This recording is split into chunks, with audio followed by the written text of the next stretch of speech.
This is the start of my 5-day egg fast. I was getting ready to start a 5-day water fast, and then I got hungry. I realized I bought 60 eggs just to make hard-boiled eggs, and I totally forgot that I was getting ready to do something with eggs. So here we go. Yeah, so this is what I got going on. I got to get these in the water here. But so far, I have been doing good ever since the holidays, and I wanted to get things going for after the holidays, and I wanted to start a fast. So I need to get these in the sink, hopefully, carefully, not make too big of a mess. Give people a chance to start chiming in there. But so I've done an egg fast in the past, and it worked out extremely well. I enjoyed it. I lost a considerable amount of weight doing my first egg fast. And then I did another egg fast after that.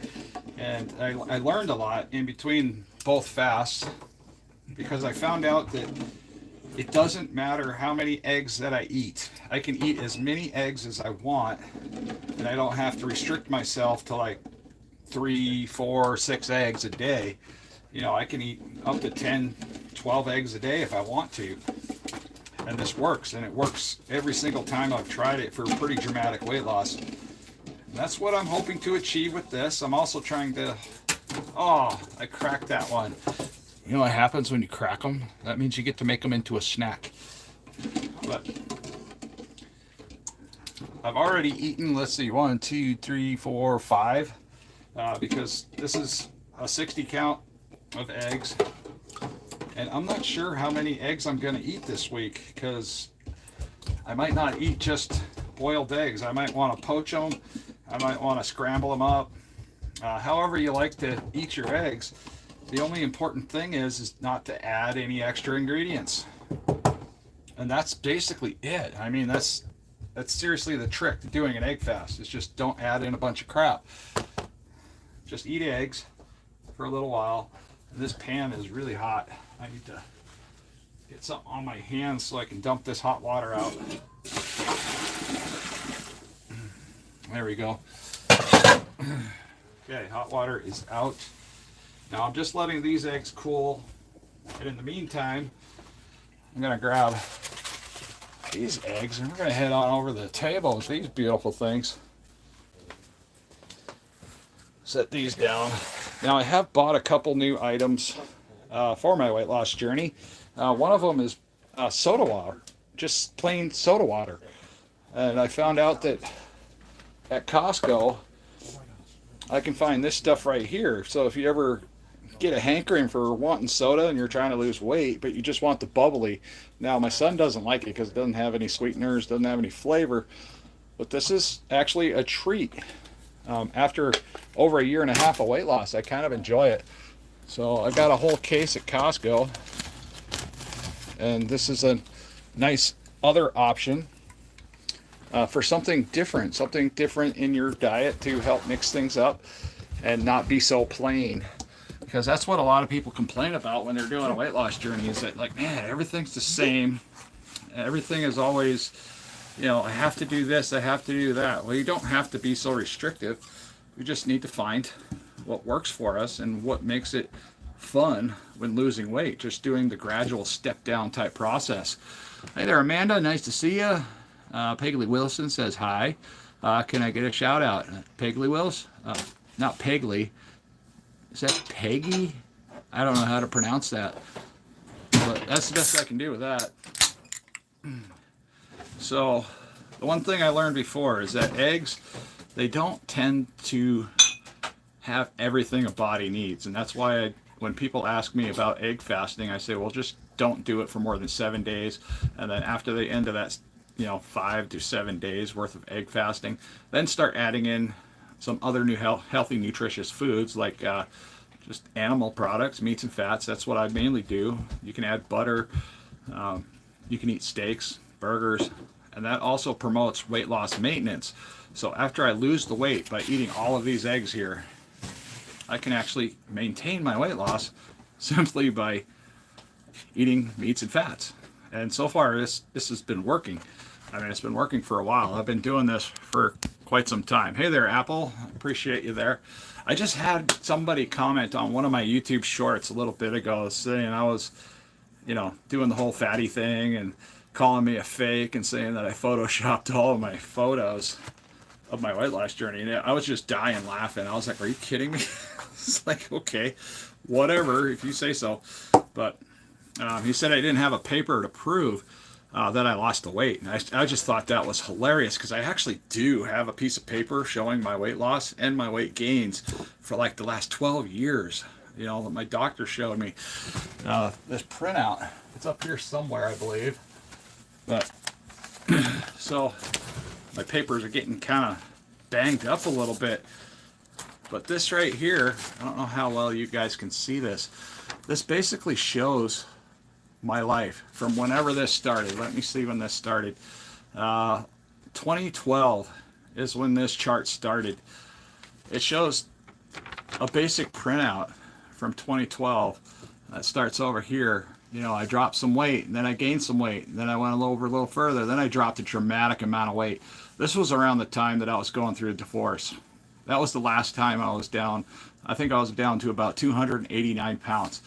And then after that, it was just incrementally going up, and up. And then I hit about 435 pounds to 460 pounds, just some crazy amount of weight. That's when I started my weight loss journey, was right here. And I just went right down. So now I'm down to like anywhere between 263 to 273 right at the moment. And we're going to see how much weight I can lose in the next 5 days just by eating eggs. Now, after the New Year's holiday, I managed to, I actually gained a little bit of weight. So I think my last weight was about 273 pounds, which is amazing because, guys, this is the first time in my life in the last 20 years, I think, that I've been under 300 pounds for a considerable amount of time. Besides this little check mark right here, everything else through here was 300 plus, right in that range. And then I went all the way up to 400 and at least 435. That was where I just pulled a number that looked good on my scale.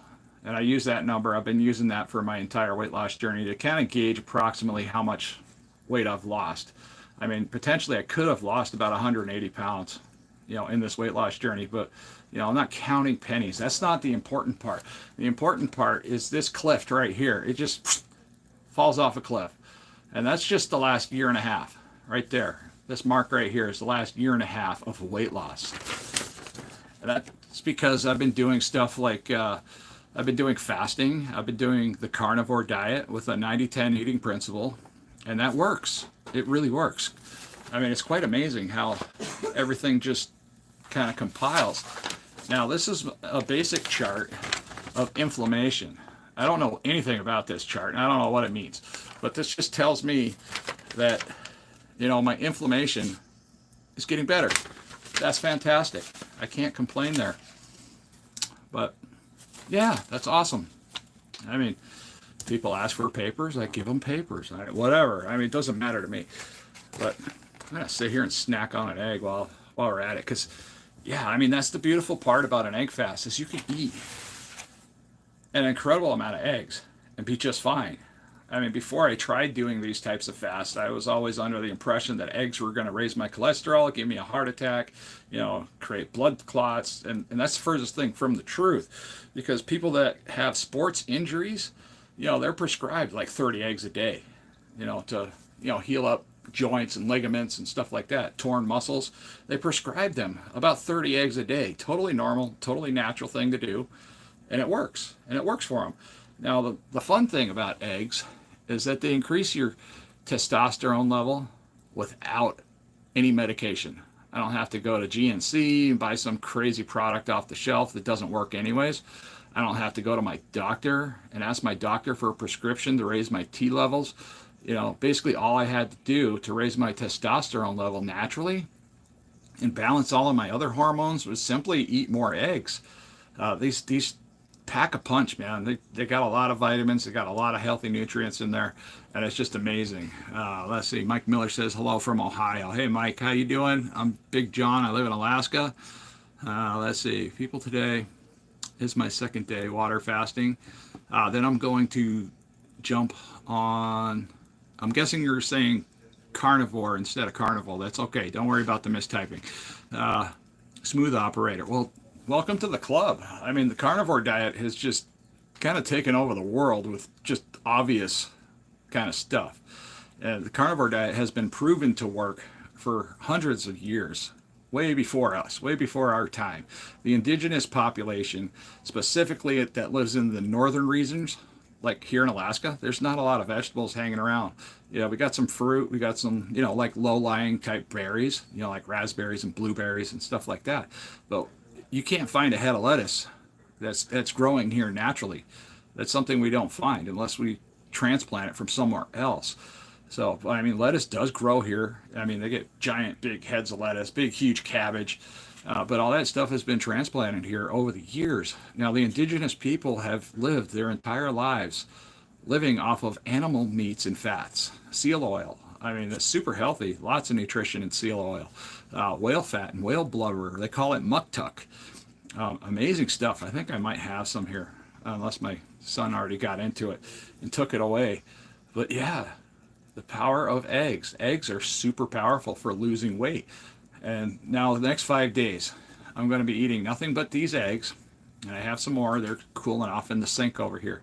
So, and I was kind of looking forward to doing an egg fast anyways after the first of the year. I was going to plan on some sort of fasting after the first of the year because I did get a little bit off plan, gained some weight. And this is going to hopefully help reset everything that I might have messed up over the holidays. And I wasn't really that bad. I didn't get that far out of whack. But my point is that, these will help right here. These little beautiful things, these eggs, they'll reduce inflammation all over the body when I go throughout this week of fasting. This is stuff I've already done. It works. Reduces inflammation, reduces swelling. If you're suffering from, edema type symptoms, from water weight in your legs, in your calves, in your thighs, and your knees, it makes it tolerable to walk again if you do an egg fast. I mean, just make sure you're medically okay to do an egg fast before trying it. But I'm good to go. I've been doing this. This works. I mean, it's not a win-all for everybody. Some people are allergic to eggs too, so that sucks. I mean, I would hate to be allergic to things like peanut butter and eggs. I don't eat peanut butter anymore, but yeah, this little thing right here, I couldn't imagine. Rooting for you from New Jersey. Hey, thank you there, Midnight Madness. Appreciate you. I started my gallon a day water. That's awesome, Mike. That's an awesome start. That'll help kickstart your kidneys. That'll help kickstart a lot of things. It'll get your entire gut ready to go. It'll make your skin look beautiful. And you might already be beautiful, but it'll make your skin look so nice when you're thoroughly hydrated. Now, the thing is with water, you just take whatever your body weight is. I learned this early on in my weight loss when I did my first 5-day water fast. You just take whatever your body weight is, divide that by 2. Now you convert that into ounces. So whatever that number is divided by 2, convert it to ounces. That is the threshold of what you should be drinking every day on an everyday average day. So if I was to say 300 pounds even, 150 pounds, that would be convert that over to 150 ounces. Now, whatever 150 ounces comes out as, as far as a gallon's concerned, that's exactly what we should be drinking every single day, especially when water fasting. Now, when I was water fasting, I was drinking about 1 gallon to 1.5 gallons of water because my body weight was 435 pounds. That's a lot of water. Now, the funny thing that I found out when I was doing water fasting, it's an oxymoron type situation. I mean, it's so strange. The more water I drank, the more water came out of my body. It was like my body was just naturally telling me, okay, you can get rid of this water because he's giving us water on a regular basis now. So since my body got used to getting that water in there, it just naturally started pulling water out of everywhere. My head was so swollen. I had this big fat head cranium when I first started in my very first weight loss video. It was so big. I was so uncomfortable. I mean, at that time, I was having a hard time sweating. So, I mean, when I made the video, I was sweating. But that was because I just got done doing a 5-day water fast. And by day 3 of the 5-day water fast, just nothing but water. Okay, take your vitamins, electrolytes, and drink water over and over again. I was taking my electrolytes, let's see, twice a day, once in the morning, once in the afternoon. I was taking my vitamins in the morning at that time. And now I take magnesium glycinate at the end of the day. That way it just alleviates any chance of having muscle cramps throughout the night, because I had severe leg cramps. The carnivore diet, a lot of people complain about leg cramping. People that fast a lot, that fast all the time, it's kind of like a religion type thing after a while, because yeah, guess what? Fasting is part of religion. Go figure.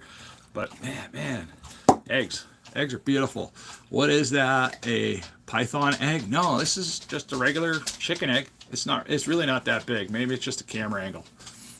But yeah, let's see. Let me back up a little bit. I think I missed some stuff. Started carnivore on the 1st, eating beef, butter, bacon, and eggs for the first 30 days. So far, so good. Phil Gonzalez, you are going to feel absolutely amazing when you get done 30-day BB&E.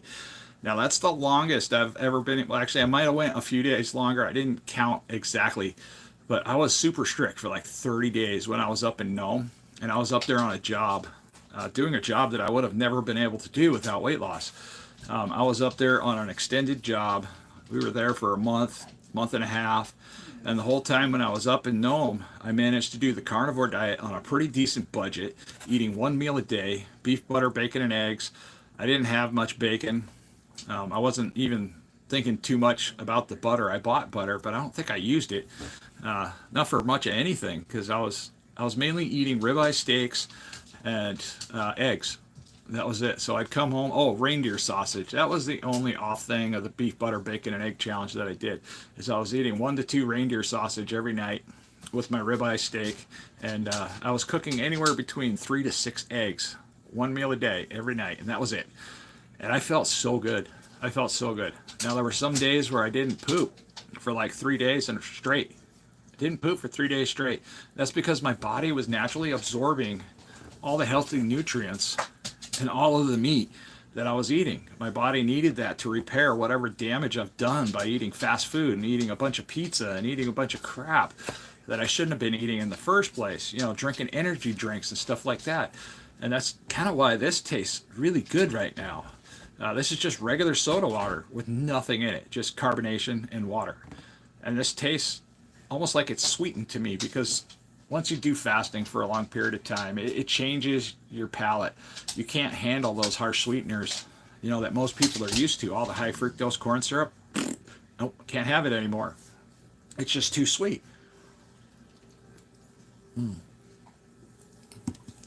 So over a period of time, things like butter, just regular butter, if you took a spoonful of butter, that would actually start tasting sweet to me. Heavy cream tastes like it's full of sugar now.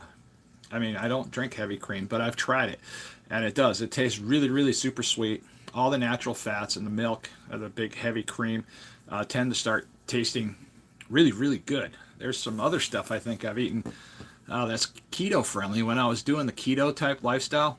Avocados taste amazing after you've done fasting for a while, or you do an egg fast for a while.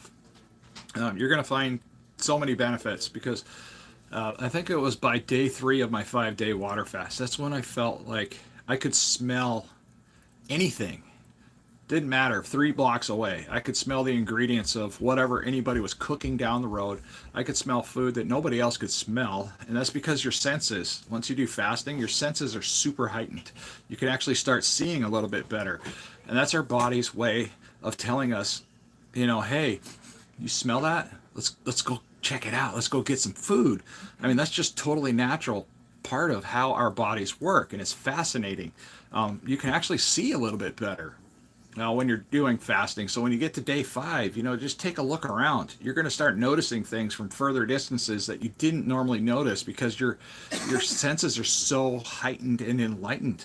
I mean, fasting is great, guys. I mean, it's one of the best ways to get to know yourself again after so many years of just wrecking it.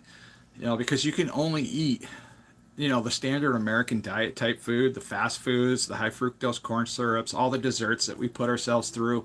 You can only do that for so long. And then your body's going to start shutting down. it's going to start shutting down important bodily organs that you need, stuff like your kidneys, your heart, for instance. Why do you think people have so many heart attacks? Because they just keep eating the wrong foods over and over and over again. And when the doctor asks you, is stuff like diabetes in your family, heart attacks in your family, stroke in your family, or cancer, for instance, they're asking you that because they know that families tend to eat the same foods. It's not because you're, a special case, because if it runs in your family, they know you are probably going to go down the same path that your mother, father, grandfather, and so on did, because that's typically how things work in the medical world. I was in the medical world for a little while, and I learned a lot about that type of stuff, and I was just blown away by the obvious things that were just never explained to me. I was like, wow, that is amazing. I mean, I miss the people that I used to work with and care for. It was fun. But yeah, I'm gonna crack into this egg right here. Now, when you're doing an egg fast, just eat eggs however you like it. Don't cook in seed oils. That's one of the things that I need to focus on. Is I don't cook in seed oils anyways. If I were to cook eggs, and since I have these new pans, I don't have to use any oil whatsoever. They're just cheap Walmart pans. They're called Corrode or something like that. They got like a ceramic coating on them. They were super inexpensive. And me and my wife, we have had fabulous luck with just the cheapest pans ever. The last favorite egg pan we had cost us like less than $10, and we bought that at Fred Meyer's. The only problem was it was a coated pan, so I had to start searching for something else. Now the Corrode pans, they are ceramic coated. They're ceramic granite type coating, but they work and they don't stick at all. I mean, Hexclad doesn't have nothing on those things, and I don't even know why Hexclad are so popular. I mean, what is Hexclad? What is the coating that's in between the stainless steel little hexagons? That's something that's puzzled me. And I haven't wanted to even take the time to look into that and see, okay, what is Hexclad? Let's see, Ricky Gribbles looking dude. Okay, nice. Hi there, Annie, Michelle. Just finished breakfast at 8:30 p.m. Yeah, well, I'm going to be eating breakfast all week long because I'm eating eggs. And that's the nice thing about an egg fast. You can eat breakfast, lunch, and dinner as long as you're eating nothing but eggs. And then you're not taking your body out of ketosis. So that's kind of what makes it a fast, is because your body's in ketosis. You're burning your body fat while you're eating food, which is fun. I like that part. I'm also losing weight while I'm sleeping, eating stuff like this. That's fun, right? Losing weight while you're in bed, that's totally possible. I used to do that when I was just doing regular keto. So I would do one meal a day. I'd start my first day of the week with eating dinner. That was my one meal a day. Then my second meal, I would eat lunch the next day.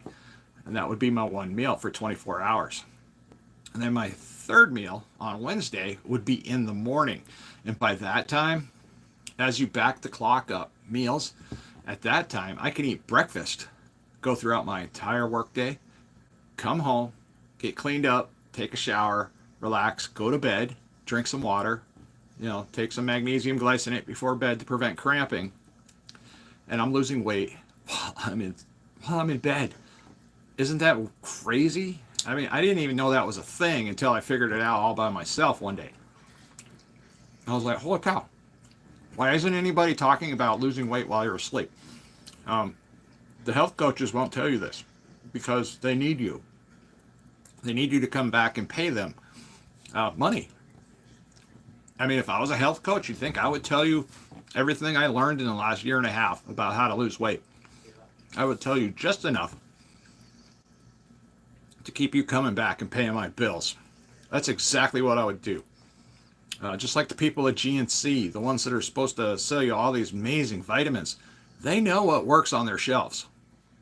They want you as a customer, so they know what works, they know what doesn't work, and they're going to point you at other items just to try to sell stuff. I mean, it's just, yeah, it's crazy. I should have put some salt on here. So I did a thing the other day. I went out and I bought stuff on Amazon, just like any guy that likes to buy stuff. These here. So I'm going to talk a little bit about that for a second because it's somewhat relative to what I do. I talk about products once in a while on my channel. I'm not going to provide affiliate links for these things because I really don't think they're that interesting. But I went and bought, because I wanted some nicer salt shakers. So I went and bought these. There's 4 of these, and they're very nice. They're very nice. Now, the problem is I have 4 of these, okay? And they're identical. And there's no, I mean, you would have thought that even a company in China that makes relatively inexpensive things that kind of look cool would have provided some labeling, some way to label these. Like if I put garlic salt in here, I could tell that that's garlic salt. You know, like this is my smoked salt. And I can tell that, I can see that. But I also have this lovely little cradle that it sits in. And this is what I use for my steaks. You know, when I'm eating ribeye steak, one side I'll use Redmonds real salt, garlic salt, and it's in here. It's easily identified because they're in their own little holder. And then this one is my Redmonds smoked salt. It's hickory smoked salt, by the way. So I always know what my seasonings are. I don't have to label these because they're just too, I should have bought some more of these.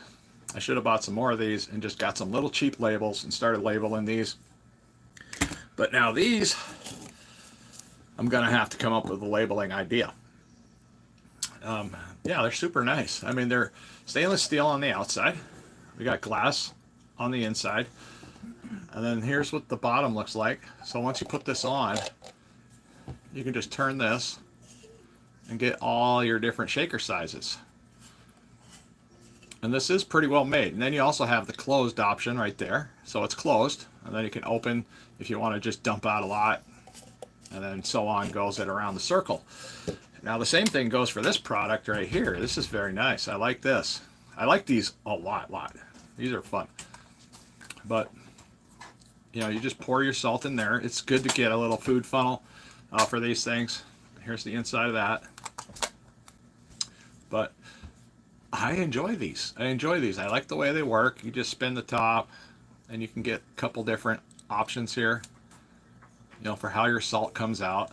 Now the smoked salt specifically, it's really coarse. So in order to get the smoked salt to come out, you know, I have to pick one of the bigger openings. Well, this stuff's pretty good. Now Redmonds real salt, they create a whole bunch of different types of salt. So not just like one type of regular salt. I mean, they have regular salt and I have a bunch of it. So much of it that it's actually stockpiled up in my cabinet right now. And I love this stuff. I have heard some complaints about Redmond real salt because it actually has a little bit of sand, a little bit of grit in there. Whatever. I mean, salt comes from the ground. I mean, this is where we get salt. We like scrape it off the ground. There's going to be a little bit of stuff in there. Unless it's like super overly processed salt, and try to stay away from that. Like the white Morton salt, the regular white table salt, not the stuff we want. It's lacking a lot of vitamins and nutrition and compared to a regular salt with all the minerals. So this is why I use stuff like Redmond salt. I use Himalayan pink salt. Celtic sea salt is another one that I like to use. There's a whole bunch of salts, but when you start getting involved in the carnivore world and you start getting involved in a meat-based type diet, you tend to start collecting salts. Because over time, I get burned out on garlic salt. I might get a little burned out on regular salt. So it's nice to have a bunch of different type of salts. We don't use a lot of seasonings anymore. We're not covering our food in garlic anymore, not like we used to. Yeah, that's a problem when you go out to restaurants. Is a lot of restaurants don't know how to gauge somebody's flavor palette. I found that out when I went to Applebee's.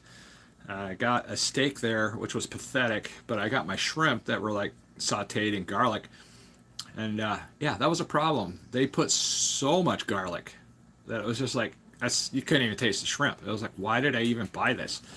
But yeah, here's another egg. So this is egg number 6 for today since I've been home. And we're experiencing an ice storm up here, which was why I came home from work early today. That was a problem. So my wife left, and we own a Jeep Wrangler. Hers is a Jeep Wrangler, and I drive a Dodge pickup. Now, when she left the house, she said she got out of the driveway, just barely outside the driveway, and as soon as she started to take off, the vehicle spun around, like, and then she just kind of struggled her way back into the driveway. So I had to go get in my truck, and we had to figure out the safest route to the school, because the shortcut is over here through a neighborhood, up a hill, pretty big hill, and then down another hill. And I was like, no, we're not going that way. We're going to take a main route, which took us a little bit longer to get there. We finally get there, and there's a school bus like stuck on one of the side streets. And I couldn't figure out why, because it's kind of flat right there. But they were stuck on a side street, not even a block away from the school. That's how icy it was. And then I was sitting there waiting on other people up the road that were just stuck sideways in the road. One guy was, in a pickup truck. He had studded tires, but he didn't have four-wheel drive. And then once he finally got going, he figured out where a little bit of traction was. He just kept spinning his tires. It's like, that's not how you get traction on ice up here. That's not how you get traction on ice. Once you start spinning, you kind of back off the power and kind of let it idle. It's going to go a little slow, but it's going to help you keep control, and you're going to get up the hill. It was crazy. I mean, it was crazy watching this happen. And then there was another newer Jeep right behind that, like a Jeep Grand Cherokee looking Jeep. That had no problem making it up the hill behind this guy that was just throwing ice and snow everywhere. And I was going to go around them all. I was like, this is ridiculous. I was getting ready to go around, but this guy took off, and he was sideways climbing the hill. And I was like, all right, it's not safe to go around. And my kids are like right over there. So, yeah, and the wife got out of the truck and decided it would be quicker for her to run up to the school. Well, she got up to the school, and yeah, anyways, long story there. But hey there. Hey, Holly Hobbies. Get Big Man.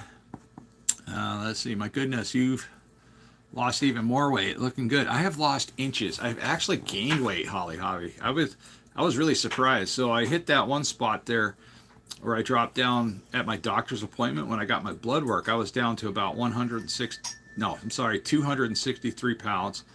And now I'm back up after the holiday, Christmas holiday, all of my shenanigans through that. And I was creating like carnivore type breads, carnivore type recipes. Now I'm actually at 273. So it's about a 10-pound weight gain in the last 2 weeks, which is fine, because guess what? I know what to do. I'm going to eat nothing but these for the next 5 days, and I'm going to see what I get down to. Now, some of my previous egg fasting practices that I've done, I think some of them I lost 14 pounds in that week. That's crazy. Losing 14 pounds, because these reduce inflammation. They also help you reduce water weight gain. So a lot of my weight loss by next Saturday. If you guys are curious, subscribe to the channel, and I make a video every single week, about what I'm doing, how everything went, how I made my food, or how I, did whatever. I give a basic rundown. I try to keep my videos around 15, 20 minutes long, because most people don't have an hour, 2 hours. These live streams are different. We can just go on and on. Now, the one thing I've found out with losing weight is you become extremely chatty. This isn't just me. One of my best friends, she started the Carnivore Diet just recently, and she started losing weight right away. I mean, like that. And she started it, about a week, 2 weeks ago? Maybe about a week and a half. Now she's down 6.5 pounds in 1 week. And she's a big girl. She's a very big girl. I'm not going to go into horrible detail about her weight and stuff like that, but she got to the point where she was a big girl. She's a truck driver, just like me. She was one of my co-workers. Like I said, she's been one of my best friends for many, many years. And she was watching some of my YouTube videos about weight loss, about what I've been eating, what I've been doing. And she's like, well, okay, I'll give that a shot. Now all of a sudden she started losing weight. And she just yep, talking about it and how things are working for her. And that's awesome. That's awesome too, because I have somebody close to me that I can just talk to once in a while. We can exchange notes and whatever, how things are going. If she starts having problems, I can just call her up, say, hey, try this or try that. Maybe see if doing something a little different might work. Because I've had problems in the last year and a half where my weight stopped. It just stopped dropping. And then at times it would go the opposite direction, no different than right now. In wintertime, I have found out that I typically go through a weight loss stall. And I need to start compiling the winters together. So once we get further along down the road, I get 2, 3 years, 4 years under my belt, I can honestly, reliably go back and say like, hey, yeah, we're probably going through a weight loss stall in the winter because it's winter time. And we're also, kind of built like a bear. So we tend to put on more weight when it starts getting colder. For one, our body's trying to stay warm. Now, if you're doing the carnivore diet or fasting or any type of keto diet, you're going to tend to be colder because your body's actually naturally trying to cool itself down from the inside, so it doesn't get so hot that it just burns up, all the available storages that it has. And that's where exercising can come in. But I've been doing all this weight loss right now with little to no exercise, and it just works.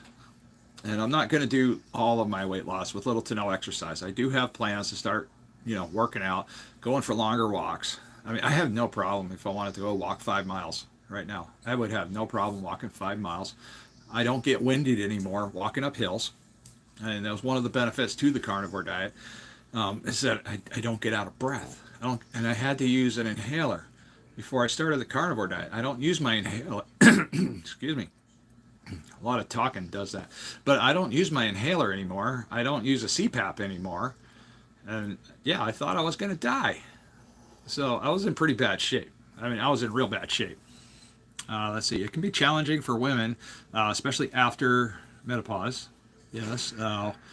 We fast different, plateau easier, but we still get results compared to other diets. Yeah, you guys, you women, whoever you women are that are doing the carnivore diet, I've seen some pretty amazing results in a pretty short time. I mean, I follow a lot of different people just to like keep track of them, and we talk back and forth just to see what's going on. That's really loud, dear.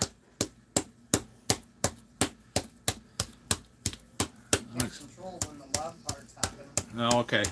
Just in there watching a movie, which is totally fine. It's just you know how TV shows are, like they'll just be like calm, and then all of a sudden they get really, really loud, and that's horrible.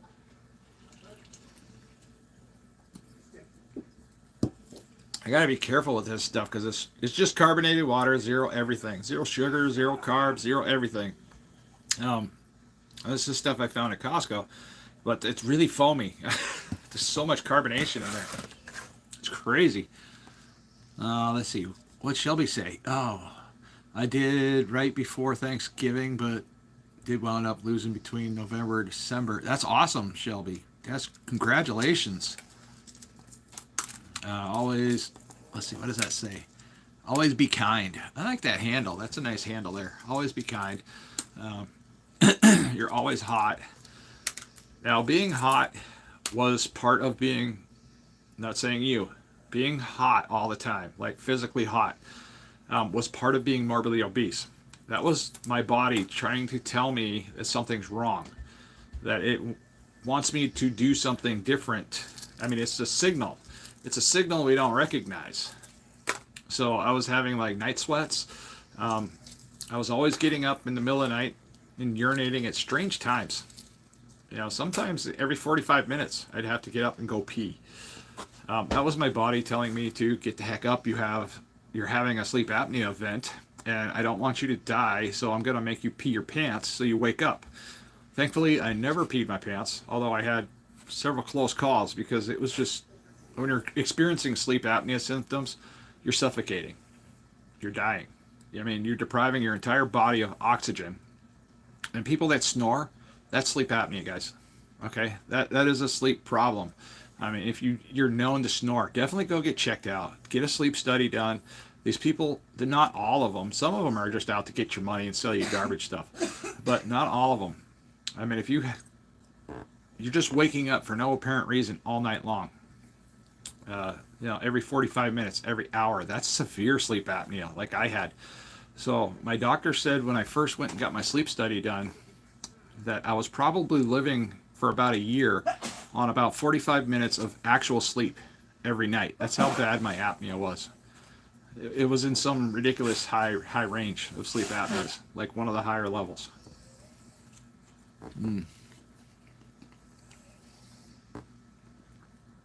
Shelby says, I was just 3 pounds, but no gain. That's great. Shelby, are you using the carnivore diet to maintain weight loss? This is kind of one of the tools I use to maintain my weight loss is using the carnivore diet. So I'll drop a dramatic amount of weight, and then I might lose 6-7 pounds just by eating eggs for the next 5, 6 days, however long I do it. But the thing is that after that, what I do to maintain the weight loss is I eat carnivore type foods. So I'll eat fatty red meat. Oh, you guys are got busy in there. All right, Shelby says yes. Okay. So, and when I say I do the carnivore diet, I'm seriously talking about a 90-10 eating principle. I'm realistic with everybody. I'm realistic with my life. I mean, it's hard for people to duplicate anything I've done without being 100% honest about what I do. So when I say the carnivore diet, I mean I'm eating 90% meats and fats, 10% I love my life. So that means I might eat something that's not carnivore once in a while. I might enjoy a slice of pizza, but I try to keep it down to a minimum. But I have been known to be not trusted in a room with pizza, so I try to stay away from the pizza. Yes. I will not eat all these while I'm doing this live stream. There's no way. I hope not. Oh my gosh. But I could if I wanted to. And that's my problem. That's one of my many problems that I've been trying to remedy in carnivore. The carnivore diet, eating just meats and fats, has been extremely helpful because I can binge on anything. So if I binge on meats and fats, if I want to eat ribeye steak or I want to eat hamburgers, I can do that. And I'm not gaining weight. That's amazing. That's amazing to me. That was like a mental breakthrough I found with the carnivore type way of eating. Is that, wow, okay, I'm a binge eater. I have a problem. That's my problem, is I eat. And I eat and eat and eat. And I'm an emotional eater. So if I get butt hurt or my feelings hurt, I tend to gravitate towards the kitchen and I tend to gravitate towards crazy food ideas. Before I started doing any type of dieting, I would make like ramen noodles and then I would dump a can of ravioli in there. And other days I would make ramen noodles and then dump a can of just random soup like Progresso soup or lentil soup. And then I would toss in and who knows what in there. And it was just a hot mess. I was a hot mess for so many years. I'm tired of being a hot mess, and that's why I started losing weight and figuring it out. Because this is totally possible for anybody. I mean, 100 pounds of weight loss. If you're 400 pounds, it doesn't take that long. I lost my first 100 pounds of weight in 15 weeks. If you guys don't believe me, I have an entire playlist. I have probably one of the best, well-documented weight loss journeys on the internet right now because I pretty much make a video almost every single week. I've missed couple weeks here and there, but my entire playlist of losing weight in Alaska is just full of everything I've done from the starting point all the way up until now. Not every week was great. Not every video is great, because when you're not losing weight, you're making crap videos. You're talking about crappy stuff because you feel like crap. So there's that. But here's the thing: if I wasn't making videos, if I wasn't talking about weight loss on YouTube, I would have easily been one of those 500 or 600 pound guys. And I have some of those people as friends here on YouTube. They're doing the carnivore diet. They've lost a lot of weight. A lot of weight. Some of them have lost over 200 pounds. Some have lost more than 200 pounds. And that's their choice by just eating, meats and fats and figuring it out. They also practice fasting. So there's that too. I mean, I haven't lost 100% of all my weight with the carnivore diet. I think I've lost approximately 60 or 70 pounds with the carnivore diet. Now, the first 100 pounds, the majority of that was keto type eating and fasting. Now, fasting is incredibly powerful. I mean, if you use fasting, implement fasting, you know already. But for those that don't know or don't understand fasting, that is the fastest way to reset gut health, reset a lot of important parts of your body that just are screwed up. I mean, if you have problems, you have diabetes, you have other issues. I mean, just make sure you're healthy enough to do a fast for an extended period of time. If not, do shorter fasting. So primarily, even with the carnivore diet 90-10 eating principle that I use, I like to do OMAD. So, which is one meal a day, or considered 24-hour fasting. OMAD works because, you know, I can't just set a schedule for when I'm coming home. My jobs might take me out longer than normal, but when I come home, I'm ready to eat. So as soon as I get home is about the time, like now, when I start getting my meals ready, right about now. And then I'll give myself a 2-hour feeding window. So from the time I start eating my food, I'm giving myself 2 hours before I'm just done eating all my food, and then I'm going to bed. So that's all of my calories, whatever, in 2 hours for the entire day. And 24-hour fasting works extremely well. Now, I was talking with and collaborating with another viewer, or maybe another channel, I can't remember, but either way, you guys are all equals to me. You know, other channels, viewers, it's all the same stuff, and we're sharing and learning all of this stuff about weight loss, health, and nutrition together, because I don't know everything. I have to ask people questions all the time, and that's how I learn. But the carnivore diet, once the brain fog goes away, you can retain the majority of that information in a very quick time. But I did talk to these people about the whole, you know, 24-hour fasting or OMAD type lifestyle, and one person that had more experience than me said that over a period of time, once they got down to their goal weight and they got down below their goal weight, is when they started having to do 2 MADs. So basically 2 meals a day. And I didn't think of that until that person brought it up. And there's a lot of these weird epiphanies that just come along as you go through a weight loss journey. It's just like, wow, you know, that's like day 3 of a 5-day water fast. All of a sudden your metabolism kicks in and you feel like there's a fire inside your entire body, like something is just lit. And you feel this energy and you're like, whoa, this is pretty powerful stuff. And then you realize you made it through 3 days of no food. You didn't have to have any snacks. And all of a sudden you're excited and you want to talk about it. You want to tell everybody. You're like, whoa, have you tried this? Of course they haven't. Most people haven't. I don't know many people that I can just bump into that have done a 5-day fast, let alone a 24-hour fast. They hear the word fast and they're scared. They think they're going to starve. They can't make it through the day without 24 different snacks and meals. And that's kind of how guys like me become morbidly obese and over 435 pounds. It's nuts. Shelby, or Shelbell, she says she eats OMAD, right on. Do you supplement vitamin D?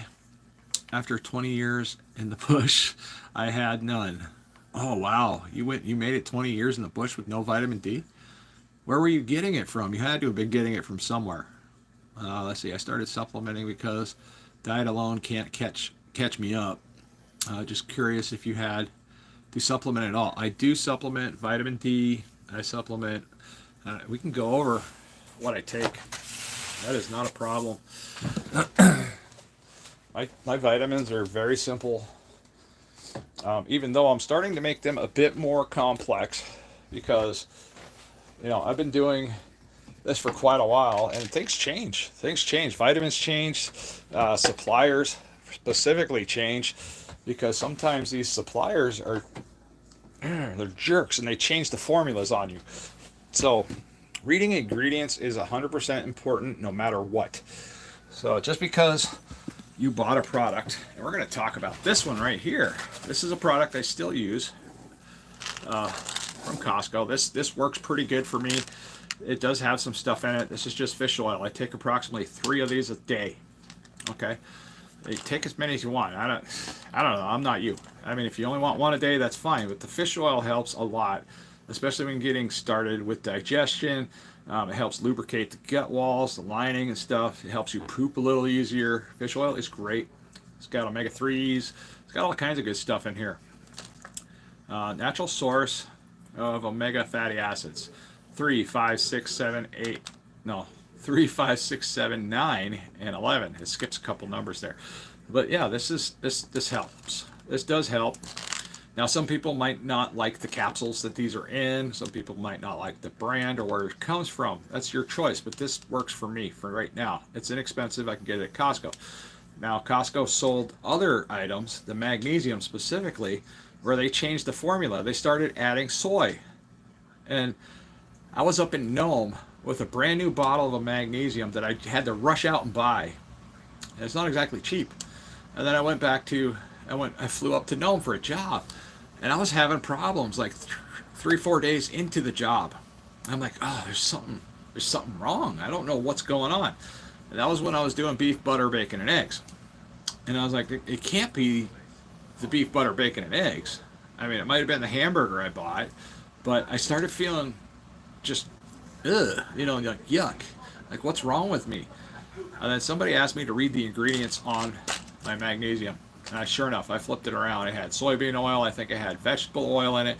It had a couple other ingredients that I was unaware of. And the bottle I had here in this house was totally different formula. Same brand, same name on the package. I was like, urgh. So I had to struggle through a month and a half in Nome, Alaska, without the right vitamins that I needed. So some other vitamins I take is I like these Dr. Berg vitamins, guys. I mean, I have these linked down in my description section if anybody is interested. These have been working for me. All of Dr. Berg's vitamins have been working for me. Some of them come with a funky aftertaste. So if you're sensitive to that, I don't even know how to explain it. They're pretty pungent and strong. But these are just capsules. Just like that. This one here is natural vitamin B1. I take this once a day. And the reason I started taking vitamin B1 is because I have something called, it could be Raynaud's. I think it's Raynaud's syndrome.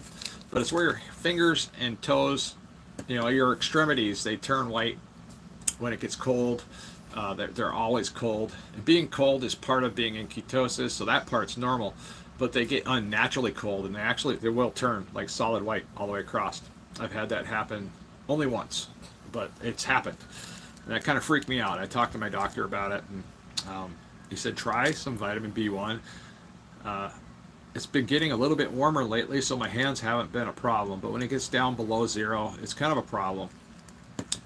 Now, this is another Dr. Berg's thing. I have the link down in the description section. This right here, guys. Leg cramps, gone. Okay. Electrolytes work great. A little bit of water works great. These really do help you relax while you're sleeping. You take 3 of these before bedtime and you're out. You're out, and then all of a sudden you open your eyes and you're wide awake and you're happy to go to work. I mean, since I've been doing the carnivore diet, I have been getting up. I come out here, I drink my coffee, I get my electrolytes made, and then I go to work. That's it. No food, no nothing, no snacks packed. And I just go to work, I come home, and then I eat my food. Except for when I'm doing, you know, a crazy 5-day egg fast. Now all I'm gonna do is eat eggs. But the reason I'm doing that is because I know these little guys here. This is gonna provide me a lot of health, a lot of nutrition, increased testosterone, and I'm just gonna feel better after I do this. It blows my mind that this works. So yeah, all those amazing benefits. So all right, magnesium glycinate, specifically if you're getting nighttime leg cramps. Go find some. I don't care what brand you use. Just check your ingredients. Make sure it works for whatever your plan is. Now, something else I'm taking is J. Crow's iodine solution. Now, this is the one I bought off of Amazon. It's a little lighter version than if you go straight to their website. You can actually get the 5% solution. But this one here, you get 2 bottles this size for like 20-30 bucks. And I think if you go to J. Crow's website, you can get a same size bottle, which is a 5% solution, for about the same price. So one or the other. I mean, you can get 2 bottles, you get 1 bottle, but they both kind of pack the same amount of punch. And I do 10 drops of this in my electrolyte mix. And the reason I'm doing that is to hopefully help my hands. Other people do like 1 or 2 drops. I'm not worried about it because before I got this iodine solution, I was craving shellfish. I was craving a lot of fish. I was craving a lot of shrimp, specifically shrimp. And apparently one of the viewers, you know, that follows my channel pointed out like, hey, you just ate 2 pounds of shrimp in this live stream. Maybe you were iodine deficient, because that's where we get iodine naturally, is through shellfish and seafood. So if you're not getting a lot of shellfish and seafood in your diet, you're not getting any iodine. So this is a supplement to help make up for that. So, and since I started taking this, I'm not craving shrimp like I used to. I can still sit down and eat a lot of it, but I'm not craving it ravenously in a gluttonous type of way. And getting almost done. I gotta save this one for last right here. But this might not be the one you want to choose, but a zinc product is extremely helpful. Most of us are a little bit deficient in zinc. Don't take any more than 50 milligrams a day. That's important. You can take too much zinc. And it's just like all of these products here. You just don't take too much. You don't take more than the recommended dosage, and you're pretty good to go. Now this magnesium glycinate, that was one that was a little strange. Now you're going to find differences in the amounts on all magnesium glycinates that are out there. So read the package, read the product label, because one product might say only take 3. Dr. Berg's product says serving size 5 capsules. I have never once felt the need to take 5 capsules. Now with the previous product I bought from the Natural Pantry, and that's a vegan type store. Most of these type products are vegan safe as well. So there's no animal products in many of these products here. The capsule's made out of, it's a vegetable capsule. So that's vegan safe too. So if you're a person that's on a vegetable type diet, you're against animal products, this kind of stuff here, Dr. Berg's, he kind of crossed the plateau. You know, he was trying to bridge the gap. Smart guy, or somebody in their marketing was smart about this stuff, because they wanted to, you know, cater to 2 different lifestyles. Now, I don't know anybody on the carnivore diet that's going to freak out like, oh, that's a vegetable capsule, not a meat-based capsule. That's ridiculous, okay? The majority of people that are doing the carnivore diet are not people that just believe that all vegetables are out to kill us, even though most of them are, and they have defense chemicals. It's proven, it's true. I removed the majority of all vegetables from my diet because I found out the hard way that a lot of the vegetables I was consuming were really messing up my gut. They were really messing up my gut. So the last vitamin I take is another Dr. Berg supplement, again linked down in my bio, but D3 and K2. This has so far been the favorite out of all the ones that I've tried, and a lot of them that I have tried in the past weren't the best. They were cheap, you know, Costco brand type supplements, and if that's all you can afford, buy those. You know, buy something that helps and something that works for you. But when I make my electrolytes, I'm simply using Redmonds salt to make electrolytes. So Redmonds salt, let's see, then I'll put a splash of lemon juice, a splash of apple cider vinegar, and I'll put some of this in there. Add water into something about this size. This is what I take to work with me every day. This is what I make my electrolytes in. And I finished this, just before the live stream started. But so I drink all of this every single day. That's all of my electrolytes. It also doubles, the way I make my electrolytes, it doubles as an energy drink. So if I start feeling a dip around noontime, I'll just take some of this and my energy levels come right back. I'm good to go. But since I got more serious with eating the carnivore diet, I feel a lot less dips and a lot less necessary to use that as a alternative for an energy type drink. And I still drink black coffee, by the way. I don't Luigi's.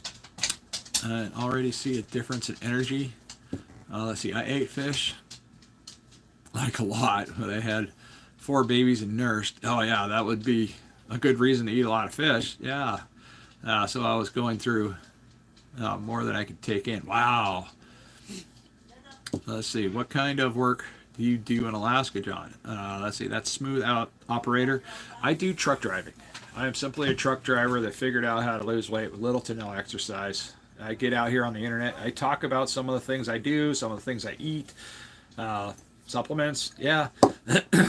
And if you hear me promoting a product, it's because I'm using it. It's because I'm using it, or like, see, it got random stuff here. I mean, it's cool stuff. But these are awesome. I didn't even provide an affiliate link for these. I might. These are nice. I really like these. I like the carrying case. If you're just wanting salt and pepper shakers, yeah, these are great. Now, I pity the person that gets in here and thinks this is pepper. I took black pepper out of my diet. And the reason I took black pepper out of my diet is because I was having upper digestive issues where it felt like nothing was moving, like up here in the upper gut. It felt like nothing was moving, and it didn't matter what I ate, how healthy it was. Yes, daughter? I'm getting milk and cookies. You're getting milk and cookies? Chocolate chip cookies. one of my weaknesses, and apparently there's some in the house, and I have to avoid those completely. I can't even do like a 90-10 eating principle on the cookies. Yeah, I'm giving you a dirty look. My oldest daughter. But anyways, sidetrack. You derailed me. That's as bad as bringing pizza in the house, I swear. But yeah, pizza was a problem. Let's talk about that for a second. So I'm a gluttonous type eater. There's thousands, if not millions, of gluttonous type eaters out there. And some of them don't even know they're gluttonous type eaters. That's a problem. That's how you become to be incredibly morbidly obese. And it sneaks up on you. It's slow. It's kind of like a snake in the grass. It just, all of a sudden, you're like, whoa, how did I get this size? Because you don't notice it. You don't recognize it in the mirror. It comes on so slowly. That's a problem. But pizza was one of my weaknesses. I would eat like sometimes a whole pizza, sometimes 2 whole large pizzas, just to myself. And then after I was done, I would go take a break, maybe take a nap, and then I'd come back later and I ate 3 or 4 more slices. And it turns into like 3 or 4 pizzas in 48 hours. It's crazy. It was crazy. And sometimes I was ordering 2 pizzas a day, 3 pizzas a day. And not for anybody else, just for myself. That was a problem. All that bread. Oof. Once I started getting that out of me, and I started taking that out of my system, I started feeling so much better, even though I am still addicted to pizza. I found that out over my Christmas holiday break, where I took a 1-week vacation, and I was trying to test myself to see if I was okay with, having pizza and being somewhat responsible with it. I failed. I failed miserably. I cannot sit there. I mean, if you hate me, send pizza to my door. If you hate me and you want to see me gain weight, figure out where I live and send me like 100 pizzas and see what happens to me in a week. I'll be all messed up. But yeah, don't do that. Don't do that. That'd be a bad idea. Because I'd eat it. Now, there was a product I was using early on to eat pizza and be ketosis safe. Now, this is a store-bought product that I found at Costco. You can find it in other stores, other grocery stores, Kroger's, or whatever local grocery store you might have. And that product is called like cauliflower crust pizza. Now that worked. There's a lot of other ingredients in there that don't mesh well with other people's diets or lifestyles. So it's definitely a gray area type food. But it was a cauliflower crust pizza. There were 2 different types that Costco sells here in Alaska. Now, since I'm a glutton for pizza, I could actually eat that entire pizza and still be in a calorie deficit. That was important to me. I was like, wow, so I can binge eat, these cauliflower pizzas and still be under 2,000 calories and eat the whole pizza. I was like, oh, so I thought that was a great idea for a while. And then over time, I was like, I'm not solving the binge eating problem. Can you let the dog out, please? Thank you. She gotta go. Yeah, so that didn't solve the binging problem. I'm still working on the binging problem, similar to working on quitting smoking and, possibly kicking out the vapes. I like the vapes. The vapes don't bother me. They really work well. Now, the occasional smoking is only at work, and I would really like to go back to not smoking again, but I screwed up today and I bought a couple more packs, and I'm the kind of guy that doesn't like throwing stuff away. So we're going to struggle through those, and we're going to try to just go strictly vaping here in the new year and see how that goes. I don't know. But I tried to quit smoking cold turkey early on in my weight loss journey. That was one bad mistake. That was a hiccup mistake right there. Because I think I had already lost my first 100 pounds of weight loss. My channel started gaining traction. I actually had people coming back to watch me. And I was like, man, I got to quit smoking. I got to quit smoking. So I just quit smoking. And I thought I had it licked. I became a jerk to everybody, to my kids, my wife, my coworkers. Everybody was going through the wrath of me being stupid in the middle of a weight loss journey. So one thing at a time. Don't try to lose weight and then try to take care of a whole bunch of addictive type issues. Like maybe you're an alcoholic, maybe you're addicted to drugs. Focus on one thing at a time. If you happen to be getting off addiction and you're losing weight and you want to, awesome.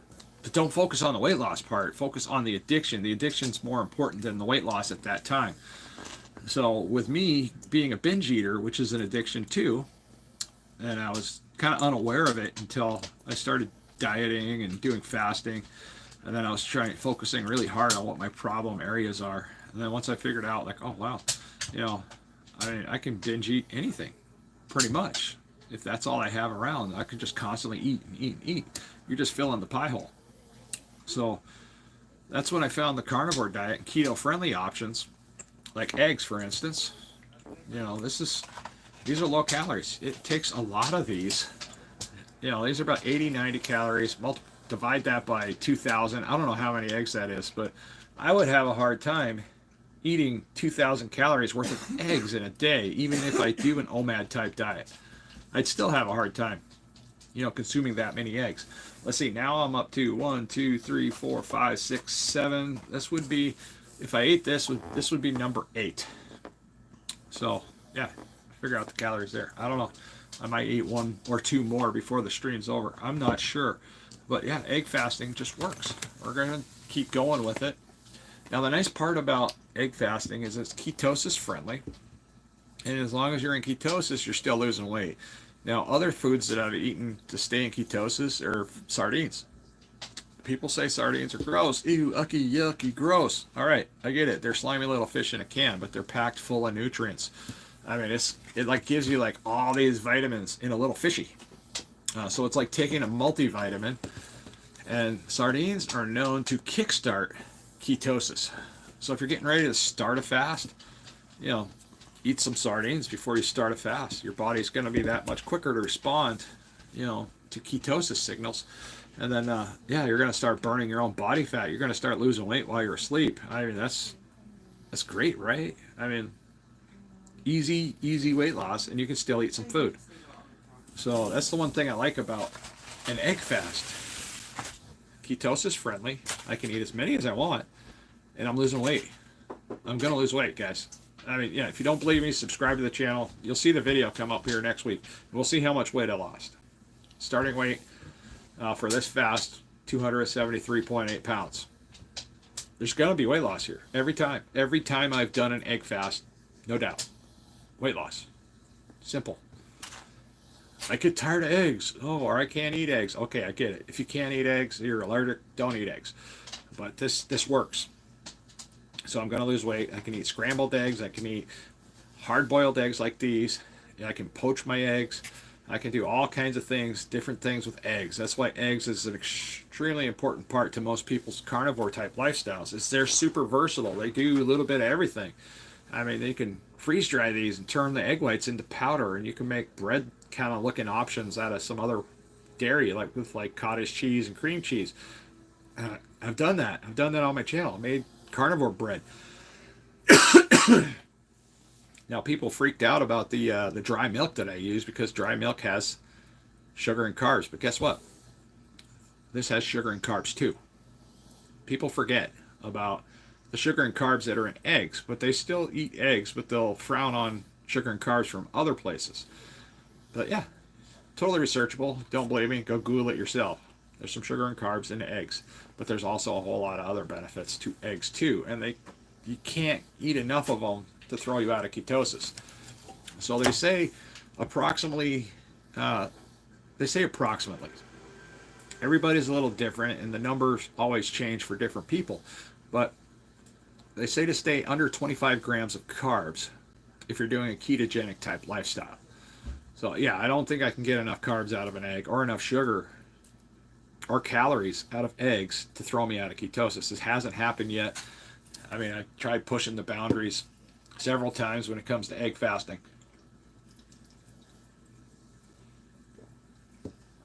Oh, that's too bubbly. Too bubbly. I read today 1 pound powdered eggs, 10 pounds fresh eggs. Really? That's a lot of eggs going into 1 pound. But that's amazing. Now, okay, Midnight Madness. Eggs give me gas. Okay, when I started getting my body cleansed and figured out and doing fasting and learning how to lose weight and switching over to a meat-based lifestyle, Before that, eggs would give me serious gas. They would give me, constant, egg burps. I don't get egg burps. I can eat all of these eggs right now. It will not make me fart. They will not make me burp. Nothing. Nothing. I can eat all these eggs. Nothing. That problem does remedy itself the further along you go. So if eggs make you fart and burp, chances are you could be, not saying you specifically, the people that are experiencing that, they could be mixing these with potential seed oils, soybean oils, and stuff like that. And that could be creating almost like a inner gut acid reflux type situation there. Because yeah, I was totally farting and burping all the time with eggs. You give me 1 or 2 hard-boiled eggs. I have eaten that many. No farps. No farps. Farp. That's a new word. I created a new word. Farp. That's a fart and a burp. Okay. Anyways, fun times. But yeah, eggs don't do that to me anymore because people talk about doing colon cleanses and the carnivore diet is one of the best ways to clean everything out. One of the best ways to clean everything. You don't add in a bunch of weird herbs from China to clean out your colon. It's a bad idea. If anything, you're messing up your colon. For one, a lot of those colon cleanses that are out there, and yes, I have taken some in my lifetime thinking I needed them, because there's always somebody out there to tell you need something and you try it. And I tried it. Just avoid the majority of them because most of them don't work. The carnivore diet cleans you out naturally, and it doesn't take long. 30 days of beef, bacon, butter, and eggs. Yeah, that's going to clean out anything that's a problem. Parasites included. I mean, you're taking away a lot of what parasites want, and the parasites they're looking for the sugars. They're looking for the crap. Starve them of all that stuff, and they tend to go away. Tend to die, come out. But I don't know. I have never once noticed a parasite in my stool. I've heard of stories of other people finding them. It's kind of freaky. I mean, it's nice to know that they're not there anymore, but do they have any brothers and sisters and relatives that are living up to boohoo? I mean, that's terrifying to think of. But, I mean, I got so fat at one point, I was like, man, I was thinking tapeworms were going to be I was like, man, I wish I had tapeworms. That way I could still eat all the food I want. And that was how I was thinking. I wasn't thinking clearly. I was like, man, if I had tapeworms, I could eat all the food I want, and I'd still be losing weight because the tapeworms would be, consuming all my calories. I mean, that is ridiculous. It's almost as ridiculous as all these crazy weight loss drugs they're coming out with now. If a fat man in Alaska that drives a big truck figured out how to lose this much weight, you don't need the pills. You don't need the miracle drugs. I call it, wish away drugs. I don't want to do it. I don't want to put forth any effort. So I am the laziest guy losing weight on the internet. Seriously, the laziest guy. I don't try hard. I have no willpower. Put a pizza in front of me. We'll show you lack of willpower. Okay? That's kind of how that works. So, I mean, I'm not going to screw up an egg fast, because I know I'm eating. I can crave eggs now.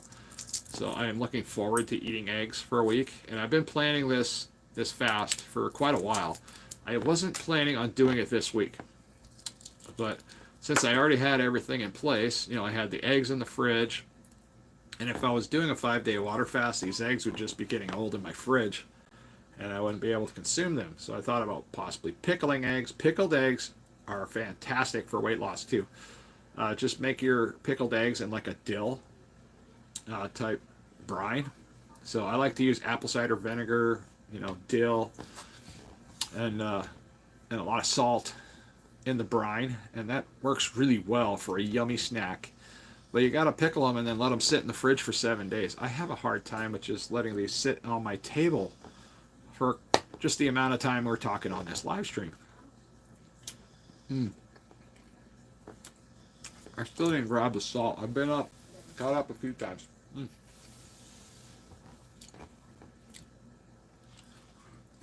But yeah, if you're suffering from like upper digestive type issues where you feel like the upper part of your gut is just not working right, try it.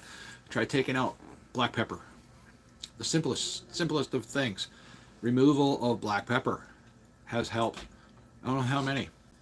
Now, if you talk to carnivore doctors, the first thing they're going to pop off is like, okay, black pepper is a seed. Seeds have issues. We're not supposed to eat seeds. That's another thing they'll say. I'm not in disagreement with that. But I never thought black pepper would have been such a problem. But taking it out works.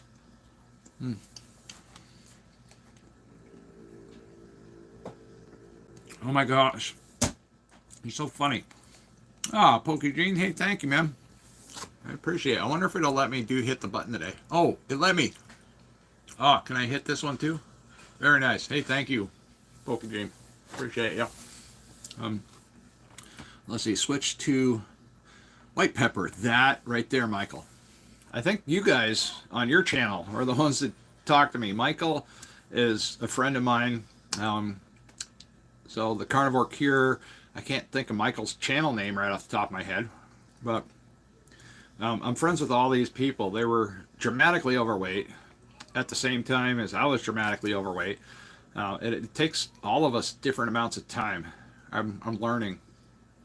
Todd at Carnivore Cure, Lindy, Limitless Lindy, for instance, she's been an amazing inspiration to me, and Michael, you too as well. I've been wondering about you, Michael. I don't want to get too in depth in this live stream because it's just hard to type all the stuff that I'm curious about, but I was seriously wondering how you're doing.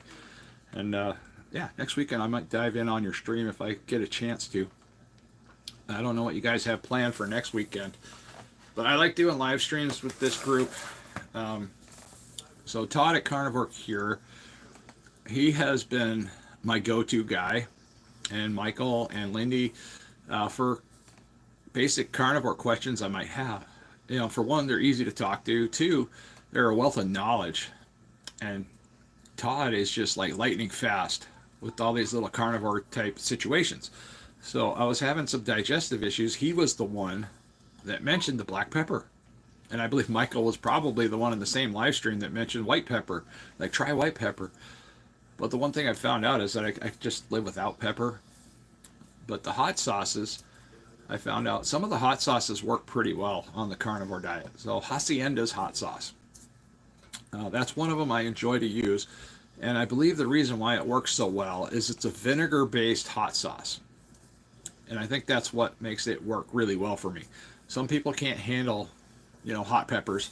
But that Hacienda's hot sauce, for some reason, it worked. I mean, I could put it on my meat.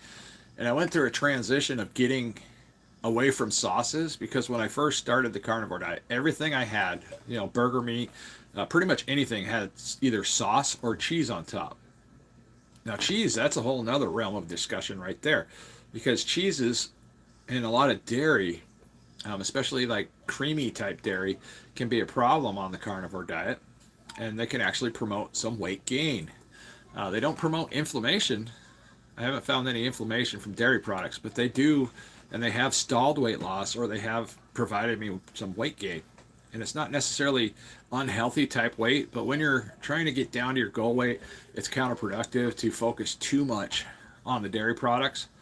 And the bacon, I found a lot of pork, a lot of bacon, a lot of meat, lean type meats, like chicken and turkey, can slow your weight loss progress down. And I tell you all the time, like, oh, okay, like your doctor or your health nutritionist, you know, eat turkey sandwiches. Oh, okay. Of course they tell you that. They want you to come back and give them more money. That's what they do. They're going to tell you the exact opposite of what you should do. It's like, okay, yeah, skip the turkey. How about that? You know, go eat yourself a nice fatty steak. You know, grill it up, nice char. You know, put some butter on it. And enjoy your life. You're going to feel like $1,000,000. Turkey does not make you feel like $1,000,000 when you eat the same amount of turkey per pound as like a ribeye steak or a top loin steak or a New York strip. You're going to feel so much better eating a steak. Some people say they can't afford steak. Okay, I get that. Well, I got a whole fridge full of steaks. And let's see. The last steaks I got were, actually found they were a little bit cheaper. They were about 12 I think they're $12.98 a pound at Costco here in Anchorage, but it's a different type of ribeye steak. So you have the traditional ribeye steaks that Costco sells up on the big rack. I'm not sure where they get it from, where they get the cows from. Now there's another brand that's usually around the corner in these Costco's, and it says it's like a halal type meat, and it tastes differently. It's tender. It looks a little bit smaller. The texture of it is really different in your mouth. It's super sweet. It's super tender. I mean, it's hard to imagine steak being sweet, right? But it's totally possible. And I just cook it up with a lot of salt, like just load it full of salt. It's amazing. Hey Michael, I'm starting another 5-day egg fast. Like today's the first day.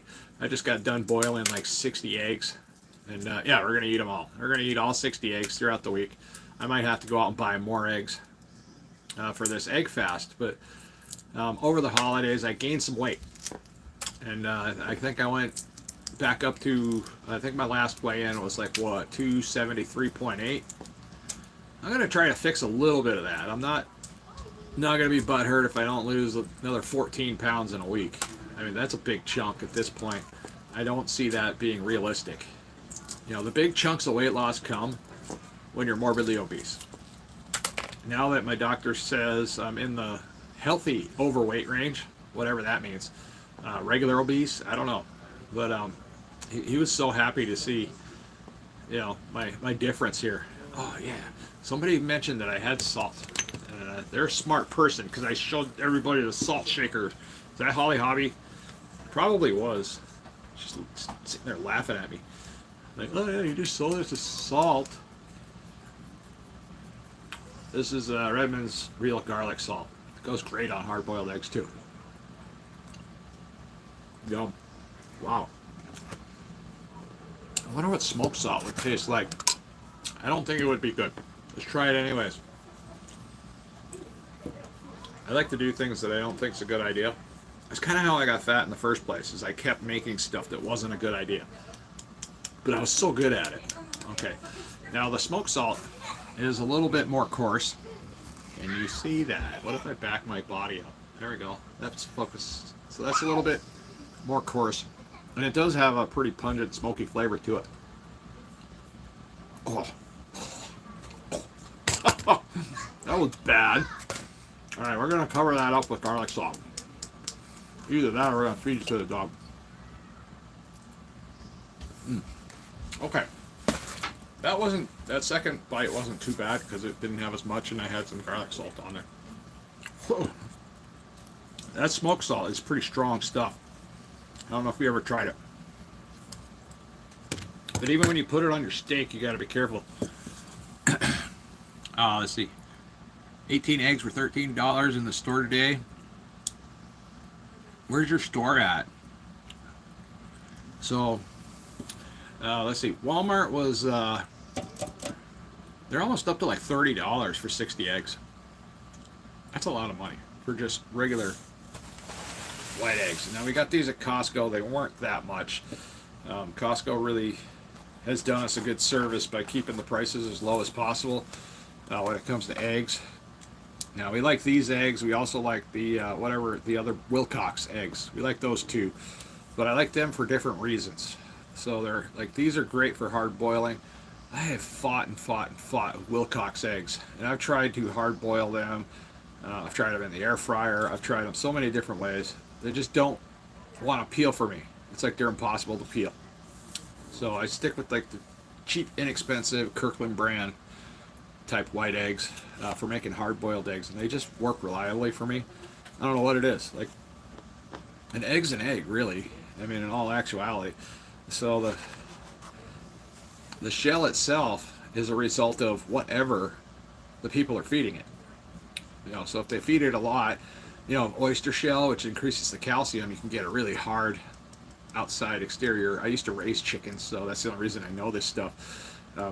I would feed my chickens a lot of oyster shell, and if the egg shell would get too hard to where it's like you're banging it on the table and break it, I just back off a little bit with the oyster shell, and then I would get a little bit, you know, I'd still get a sturdy eggshell, But nobody likes it when you drop an egg on the counter, it breaks, or just barely touch it and it breaks. Some of these store-bought eggs are getting extremely thin, so that means they're really not giving them enough calcium to create that nice hard shell. New York. Okay, well, $13 for 18 eggs, huh? That's quite a bit. But yeah, the egg prices are just stupid lately. They're going through the roof. Poultry prices are getting higher. Our meat prices here in Alaska, it's like as soon as they started getting in the ribeye steaks, I mean, they went from under $200 for a large chunk of ribeye at Costco, and now we're getting up closer to the $300 range for the same meal. But if you're eating an OMAD type lifestyle, it's still affordable. So I think I got that last halal ribeye was just under, I think it was $196. I don't know the exact weight on it. I threw the label away like a ding dong, but I got 14 steaks out of that, so that brings my price down to what, just under $14 per steak. Okay. So if I eat one of those steaks every night, I eat a couple of eggs. When I'm doing my regular type eating, that's what I would do, is eat one ribeye steak, a couple of eggs, and 2 reindeer sausage. That keeps my bill down still below $20. Now, since I've done the carnivore diet in Nome, and while I was up in Nome, the meat prices were different. The meat prices are much higher. The way you can purchase your meat, the best way that I found to purchase meat in Nome, Alaska, Nome's pretty far away. Look at it on a map. It's far away. There's no roads to get there. Everything's flown in or brought up by boat. But all the meat and stuff like that is flown in on an airplane, so it's more expensive. But the best way to buy ribeye steaks in Nome was to buy the family pack at a car Safeway called Hanson's up in Nome. And that's how I was able to keep my budget down to pretty close to $25 a meal at that time. That was last summer when I was up there. That's pretty feasible when we look at what we normally spent before we started losing weight. I'd wake up, I'd spend $15 to $20 at the convenience store. Okay, that was just buying my cigarettes, my snacks, my sugary cakes and stuff like that. Maybe some roller hot dogs or whatever they had there. It'd be at least $15, $20 at the convenience store, just packing my basic snacks to go to work. You guys know what I'm talking about. Buying bags of potato chips or something for later, candy bars, etc. We buy a lot of stuff. And then I go to the coffee shack, similar to a Dunkin' Donuts, just Alaska. We have these little, almost look like portable shacks. They're set up all over the place. And I'd buy these espresso coffees, about a 20 ounce. My favorite was a 20-ounce white chocolate Snickers. Sometimes I drink 2 or 3 of those a day. And those are $7 to $10. And then you give the lady a tip. You can see where I'm going here. The price of everything. This is just for snack foods. That's not even for lunch, dinner. Then I might hit up McDonald's, 10 or 15 bucks there for breakfast. A couple breakfast burritos, McGriddle.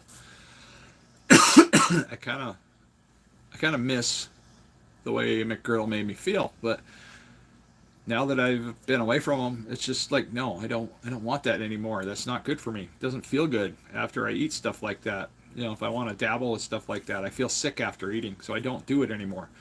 But my point is, like, okay, you see how that bill just went up? I mean, we're talking like $60, and I'm not even into dinner time yet. And then there's the, like the Red Bull energy drinks. Those things are expensive. Monster energy drinks. Maybe another coffee later in the day. I'm spending like $60, $70 a day on crap. I can't say that buying a ribeye steak is too expensive when I just spent $60, $70 a day on crap. And it just blows me away.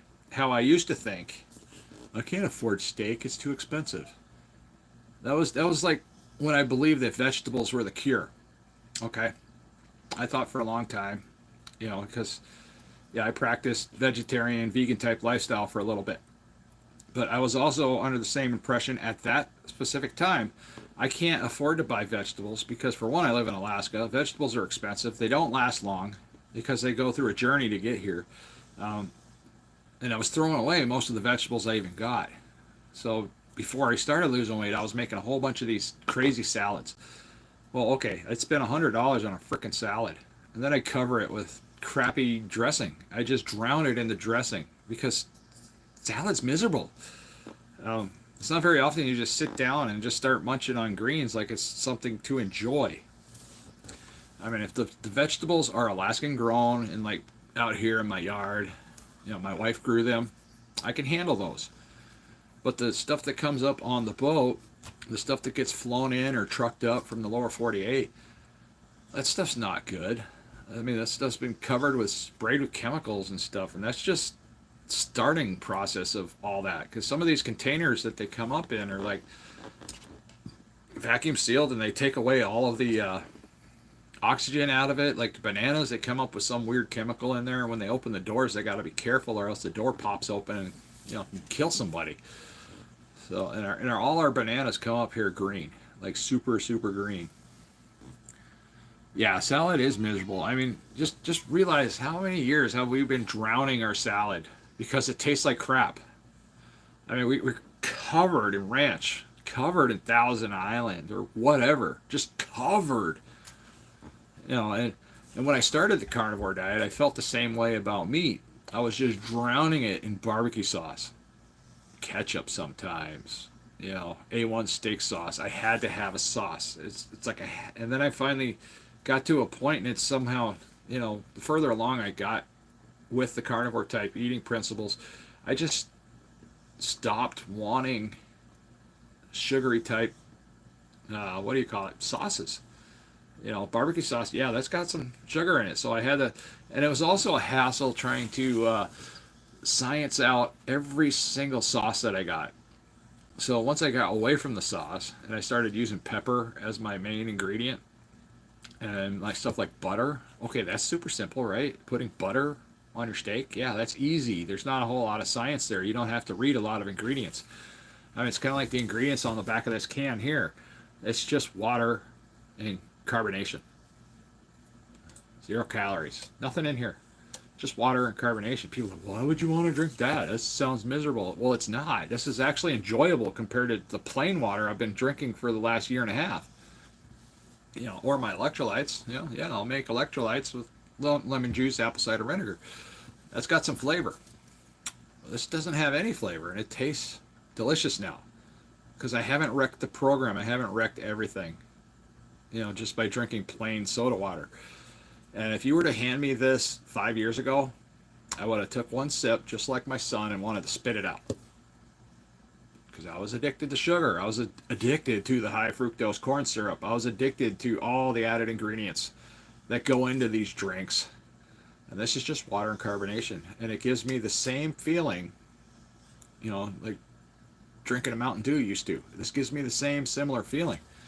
But I don't want to drink that stuff anymore. If I drank anything with high fructose corn syrup, it would probably make me want to vomit now. Saved by Carnivore. You look amazing. Thank you. I appreciate it. Well, I feel better. I mean, somebody accused, well, they didn't accuse me. They said, it looks like you're using a filter. I was like, wow, that's actually a compliment. It looks like I'm using a filter. I'm not that high tech to have filters. And then somebody today commented on one of my short videos and said I was a fraud. I didn't lose any weight. I photoshopped all my stuff, and I was just dying laughing. I was like, oh my goodness, you haven't been around for any part of this journey. And then they wanted to see proof that I lost weight, and I just sent them the link to the video that shows the same papers right here. You know, it shows the graph of how much weight I lost. I mean, that's nuts. That's a lot of weight. Huh. Yeah. That's crazy amount of weight. Let me see here. That's what I should have done in the first place. But yeah, okay. For those of you just tuning in here, this is since it starts out at 2012. This is my medical graph. This is very personal information, by the way. And it shows you from 2012 my weight gain, weight loss, weight gain, plateau, and then I dropped off. There's my divorce, and then family issues and all that, and all of a sudden I was sad, depressed. Everything just kept getting worse. Kind of plateaued here, And this is around the time, all of this is around the time me and my current wife got together. My current wife does not make me unhappy like this. But we were comfortable with each other, and we were eating horrible. You know, me and her both gained a lot of weight. She's lost a lot of weight.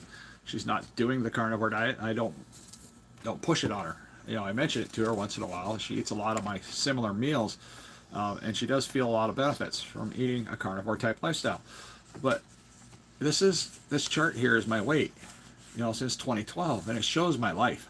I mean, dramatic, all the way up to 435 pounds or more, or I don't know how much this is. But then I started my weight loss journey, and this could be you too. Just fall off that cliff. And people say like, oh, you lost weight too fast, you're gonna balloon up, you're still fat.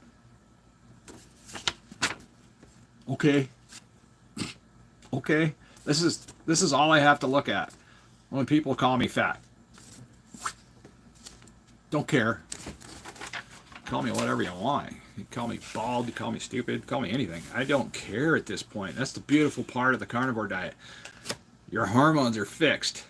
Once you start doing the carnivore diet, it starts fixing your hormones, your imbalances, the stuff that makes you feel bad.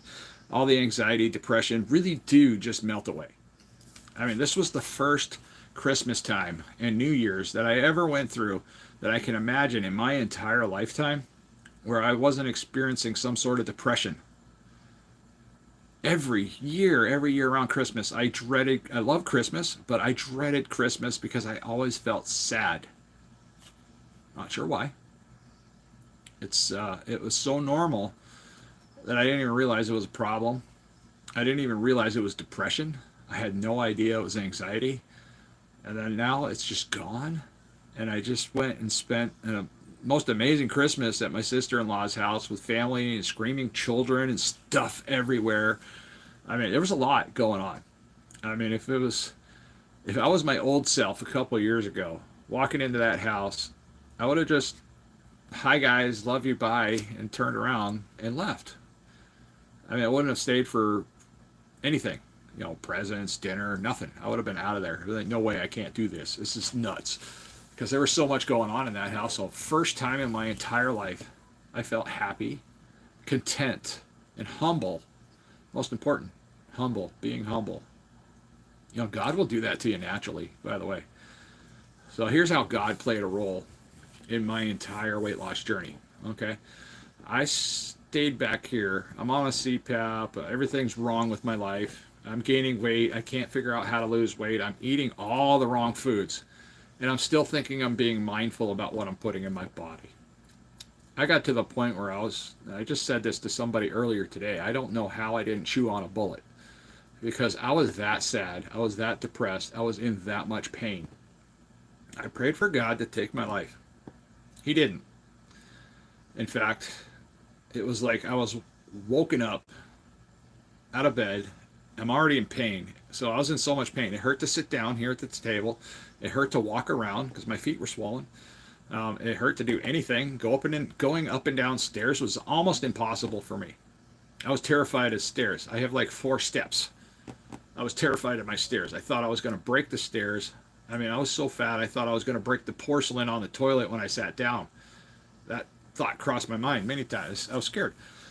I even got to the point where my family left for an unfortunate event for a period of time, and I decided I was going to take a bath.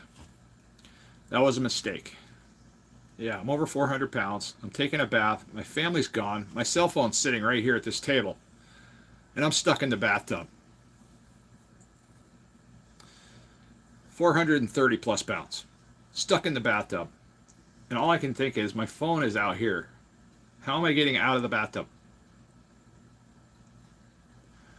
I live in a pretty quiet place. I could yell and scream all I want. My neighbors wouldn't hear me. Nothing. All I could think is, I'm going to die in this bathtub? Are you kidding me? My family's going to come home to that? Me, dead in a bathtub? Yeah, miserable thought. But yeah, I prayed for him to take my life. And then all of a sudden I woke up and just had this weird epiphany. Like, I need to start researching. Okay, how can I lose weight? This graph tells a story. So, this is my weight loss graph right here, where that drop off was. I was going through a lot of problems right there. That was when I was going through my divorce. I was thinking about that. I'm like, okay, I wasn't eating. I think I went about 3 weeks with no food, nothing. Very unhealthy way of losing weight. I was under a considerable amount of stress, considerable amount of pressure, considerable strain on everything, every part of my life. And right around here is when somebody forced me to start eating. And then I started eating some. But here's the thing, you know, God takes you all this way, up and down. When you start being successful in life, God breaks you down. Well, first He'll pick you up. First, God picks you up, just like He picked me up. That's where I had my first 100 pounds of weight loss in 15 weeks. So God brought me to that point. All of a sudden, my channel takes off. My video lights up. It gets some ridiculous amount of views. All of a sudden, I get a whole bunch of subscribers. And now I'm able to monetize my YouTube channel. I don't make much money on YouTube. Just full disclosure. Not a lot of money at all comes through here. I mean, we're talking like change. Nothing to be concerned with. And yeah, so I thought I was doing fantastic. And then I hit a wall. Then all of a sudden, God breaks you down. He says, how's that feel? You feel awesome? Yeah, I felt good. You know, I saw my numbers improve. I saw things happening. And then He slaps me in the face. What are you going to do? You got to follow up. I gave you this. What are you going to do? I didn't know. I didn't know what I was going to do. I didn't know how to follow up. You make a good video. Okay. So what? That's what He's telling me. So what? You made a good video. Now what are you going to do? How are you going to follow it up? How are you going to come back and show these people what I taught you, everything that I brought you to? Okay, I have to be responsible and make new videos. I have to talk to people more. I have to learn more about what I'm doing so I can explain it in an honest, healthy way. But yeah, God breaks you down. God builds you up. Then He slaps you around for a little bit, humbles the heck out of you like He did to me. Okay, good. Thank you. And I thank God every day for humbling me because I needed it. I needed it so bad. It was one of the things that I was starting to become arrogant and pompous and just annoying, especially to my family. You know, I felt like I knew everything. I was one of those situations, and then slap right upside the head. Okay. God's like, we're going to start taking the views away from your videos, but you're still going to have to post videos. Yes, sir. Yes, Father. That's where I'm at right now. I'm at that point of humble. I'm not worried about the views on my videos anymore. Because my journey is not about making money. My journey is not about being popular on the internet. My journey and my mission statement is to hopefully help a few people save themselves. That way they don't have to be possibly in the same situation as I was, stuck in bed, praying for God to take their life. I don't want that for anybody. I don't think anybody deserves that life. I mean, that is painful. That is a bad place to be. I was in a bad place.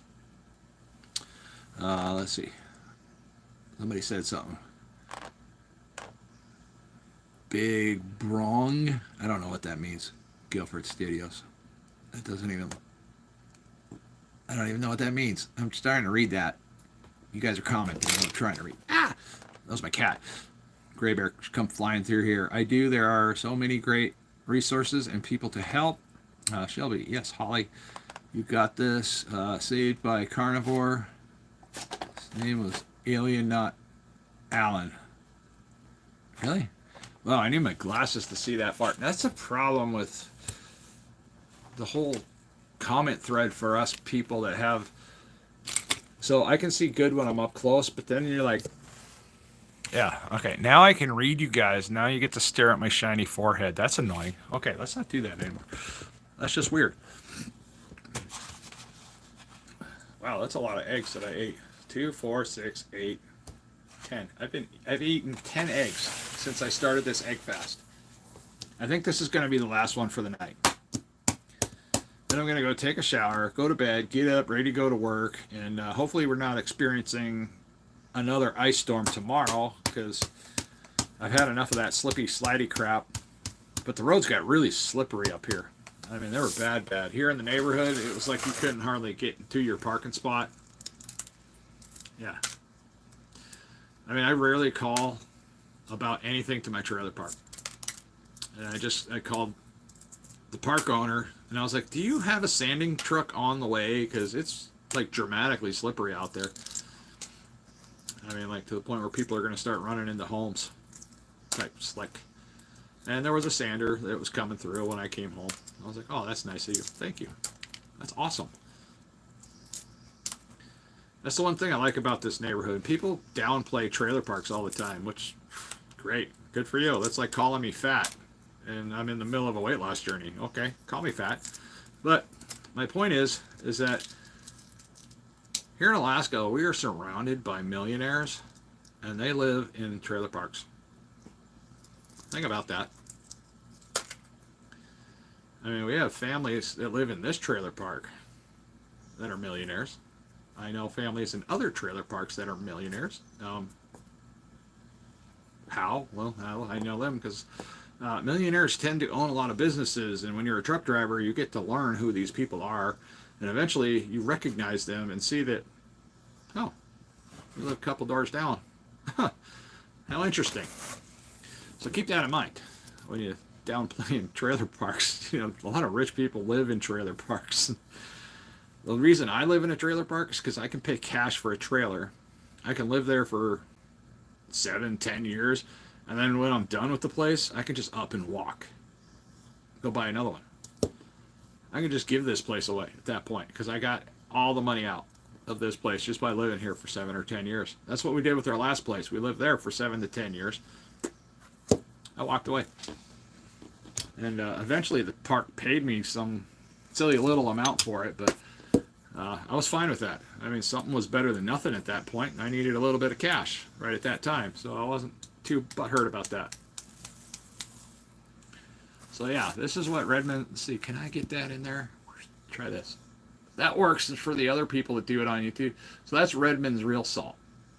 And you see all the grit and the minerals and stuff like that. That is what helps me when I make my electrolytes. It's like all that little stuff that most people would call dirt and yucky. But good, naturally mined, healthy salt. Yeah, it has a little bit of stuff in it. Nothing wrong with that. Now, I wouldn't want to see chunks of rocks in here. That would be a problem. Some people have claimed to have broken teeth on some different type of salt products. It's the first tiny homes. Don't feel bad. You're trendy now. Yeah, tiny homes are trendy. This place is pretty small. I think we're in, I think it's like 900 square feet. Not even that. I'd have to do the math on it.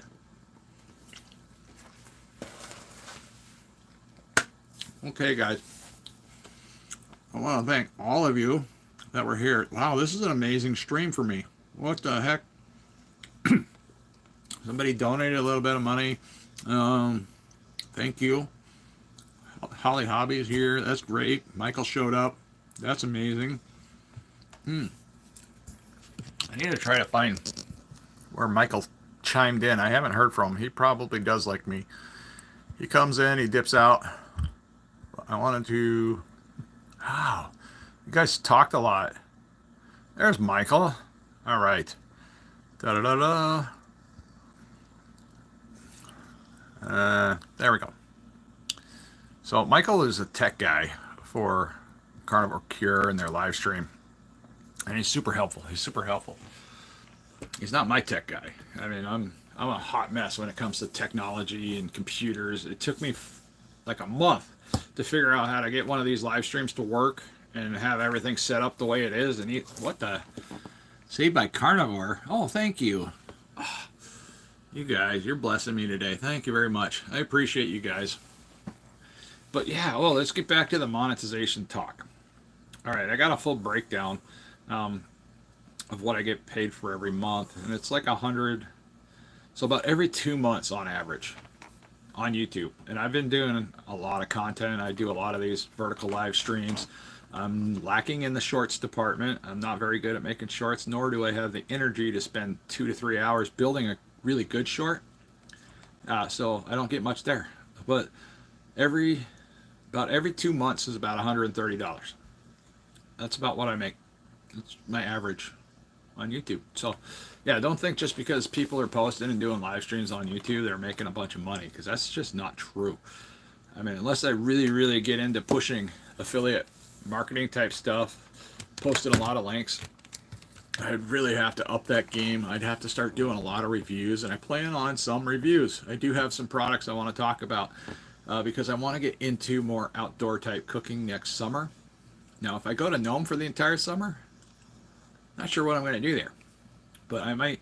If I am in Nome the entire summer, I have family there, so that makes it easy for me to bounce packages to family, and then I can have it. But finding the time when I'm working, 12, 13 hours a day, it's going to be a little bit more difficult to create any content while I'm up in Nome.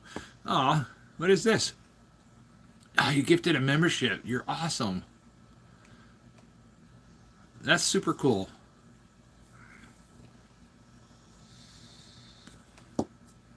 That's very nice of you, Michael. Thank you. I did that on somebody else's stream. I don't remember who I did that. Was it? I don't remember whose stream it was on. Maybe it was your guys' stream. I donated one membership. It disconnected me because I got excited. Thanks, YouTube. You're trying to ruin my stream. I don't know why it disconnected. Maybe my battery's dying. 45%. We should be good to go. All right. But thank you, Michael. I mean, I was just sadly looking at my memberships. I only had one. And they just renewed their membership is why I noticed it. And I was just like, man, I don't do hardly anything on the membership side of these things because I don't know how to. I don't know what to do. I'm technically disabled when it comes to that aspect of YouTube. It's just like the affiliate marketing aspect of YouTube. It's like, sure, I can be making money on products, but I can't promote anything that I don't believe in or I don't use. That's my thing. This is why I get so many sponsorship opportunities for this channel.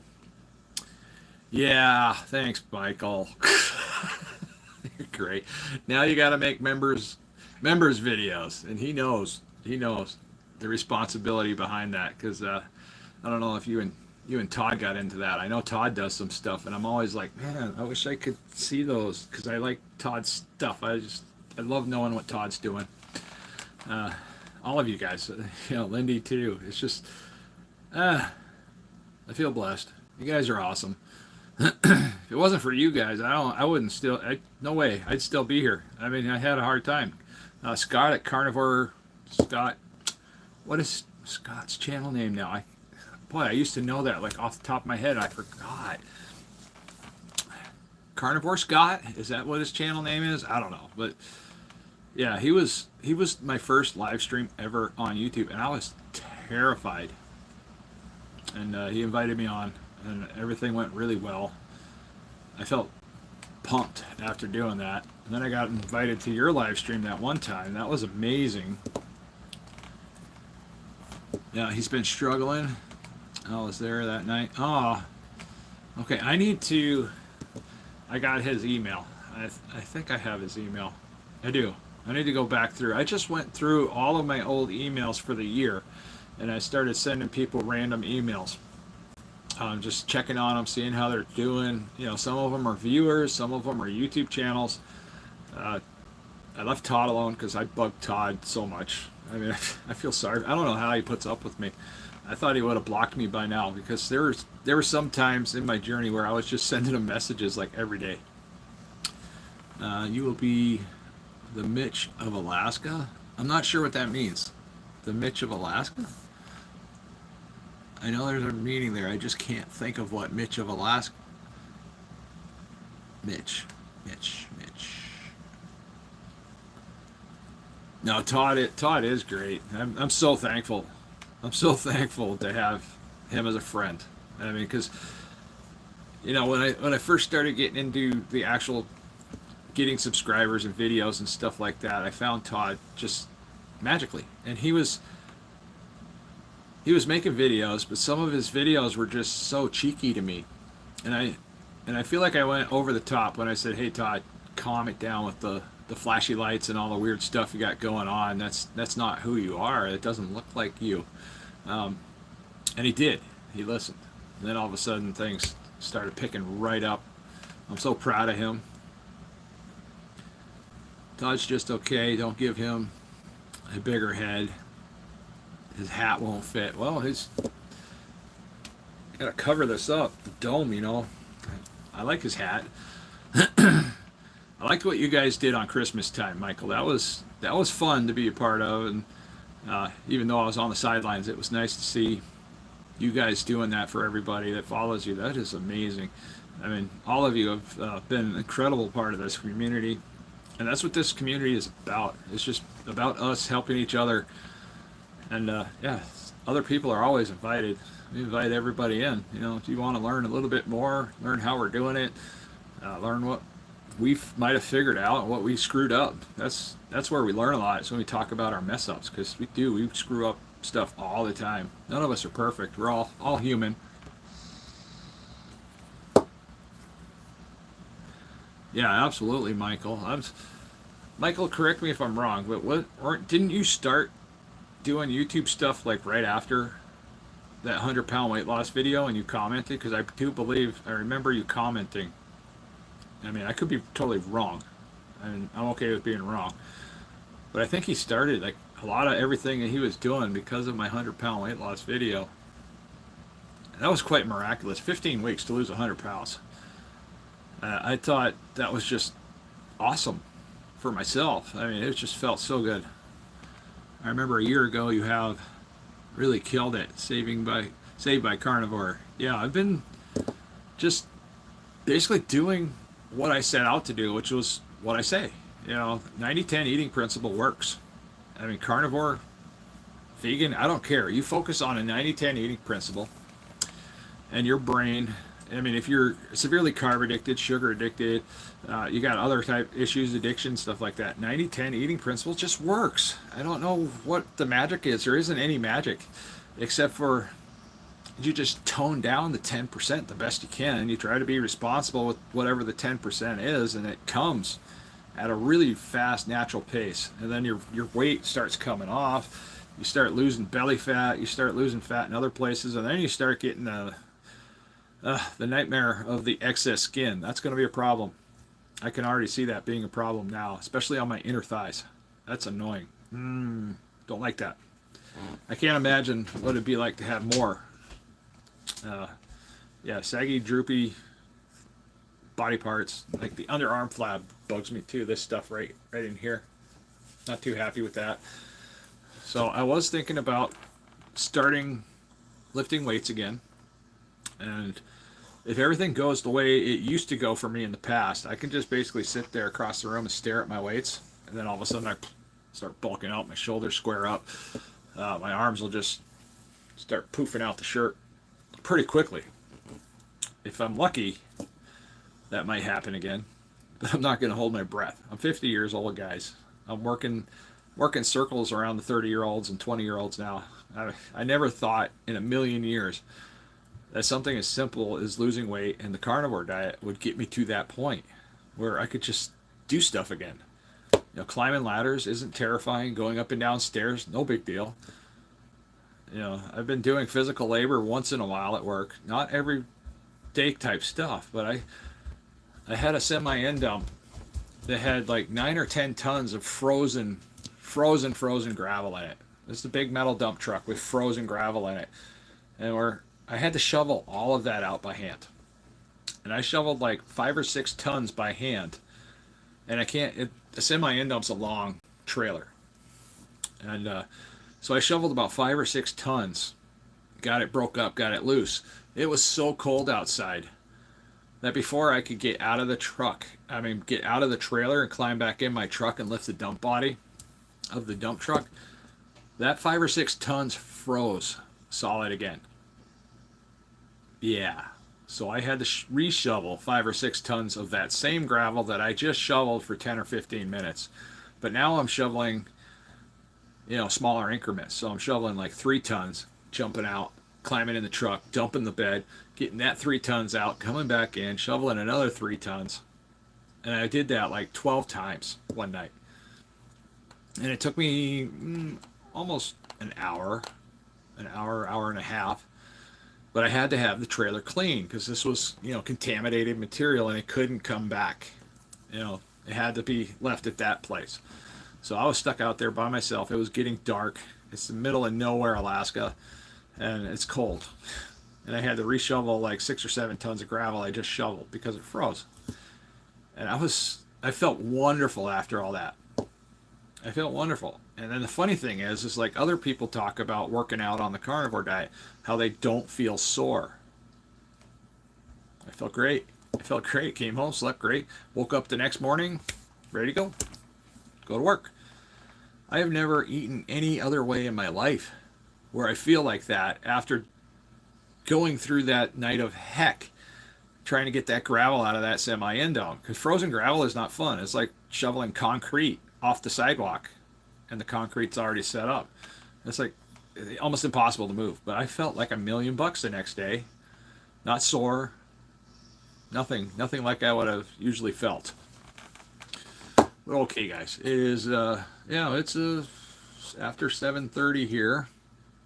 And I do need to start getting cleaned up, getting ready, get these eggs put away. And so if you're interested in what I'm doing, you're interested in how this egg fast is going to go for me, subscribe to the channel, check me out. I will be making a video coming up this weekend. Am I going to just make it through the week and eat only eggs? That's another question. I mean, I think so, because I enjoyed my last 2 egg fasts that I tried. I've lost considerable amount of weight. Starting weight for this egg fast was 273.8 pounds. So am I going to lose weight or what? I think I'm going to lose some weight. This is the most reliable thing besides a sardine fast or a 5-day water fast for losing weight. That and doing OMAD. OMAD works out really well, especially when you're just trying to drop the weight and still eat food. I mean, I got several ways of doing this, and you never know what tricks I'm going to pull out from week to week. Sometimes I go back to old things, but I like to twist it up. I might eat more eggs than I ever have. So I'm going to start counting the eggs. We're going to see how many eggs that I actually consume. That's something I don't know if I ever included in previous videos, was how many eggs that I actually consumed. Per day really doesn't matter. Overall amount is what matters more. But for right now, I've eaten that many eggs just today during this stream. I feel great. All right, guys. God bless. I'm going to have to cut out here. Fumble through the buttons. Thank you, you two. All good night. Yeah, good night. And good night. Yeah, thank you, Michael. Thank you for being here. Thank you for donating those memberships. I got to do something. You're putting me to work, man.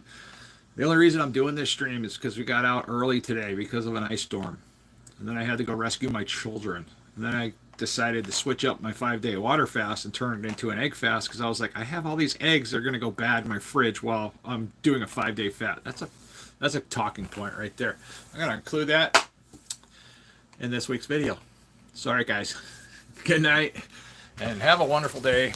And hopefully I don't get bombarded by too many trolls in my videos anymore. It's driving me nuts. They keep telling me I'm fat. I know I'm fat. That's why I'm here. I'm losing weight. I'm telling people what I'm doing, and hopefully they can lose weight too. Okay. See you next time.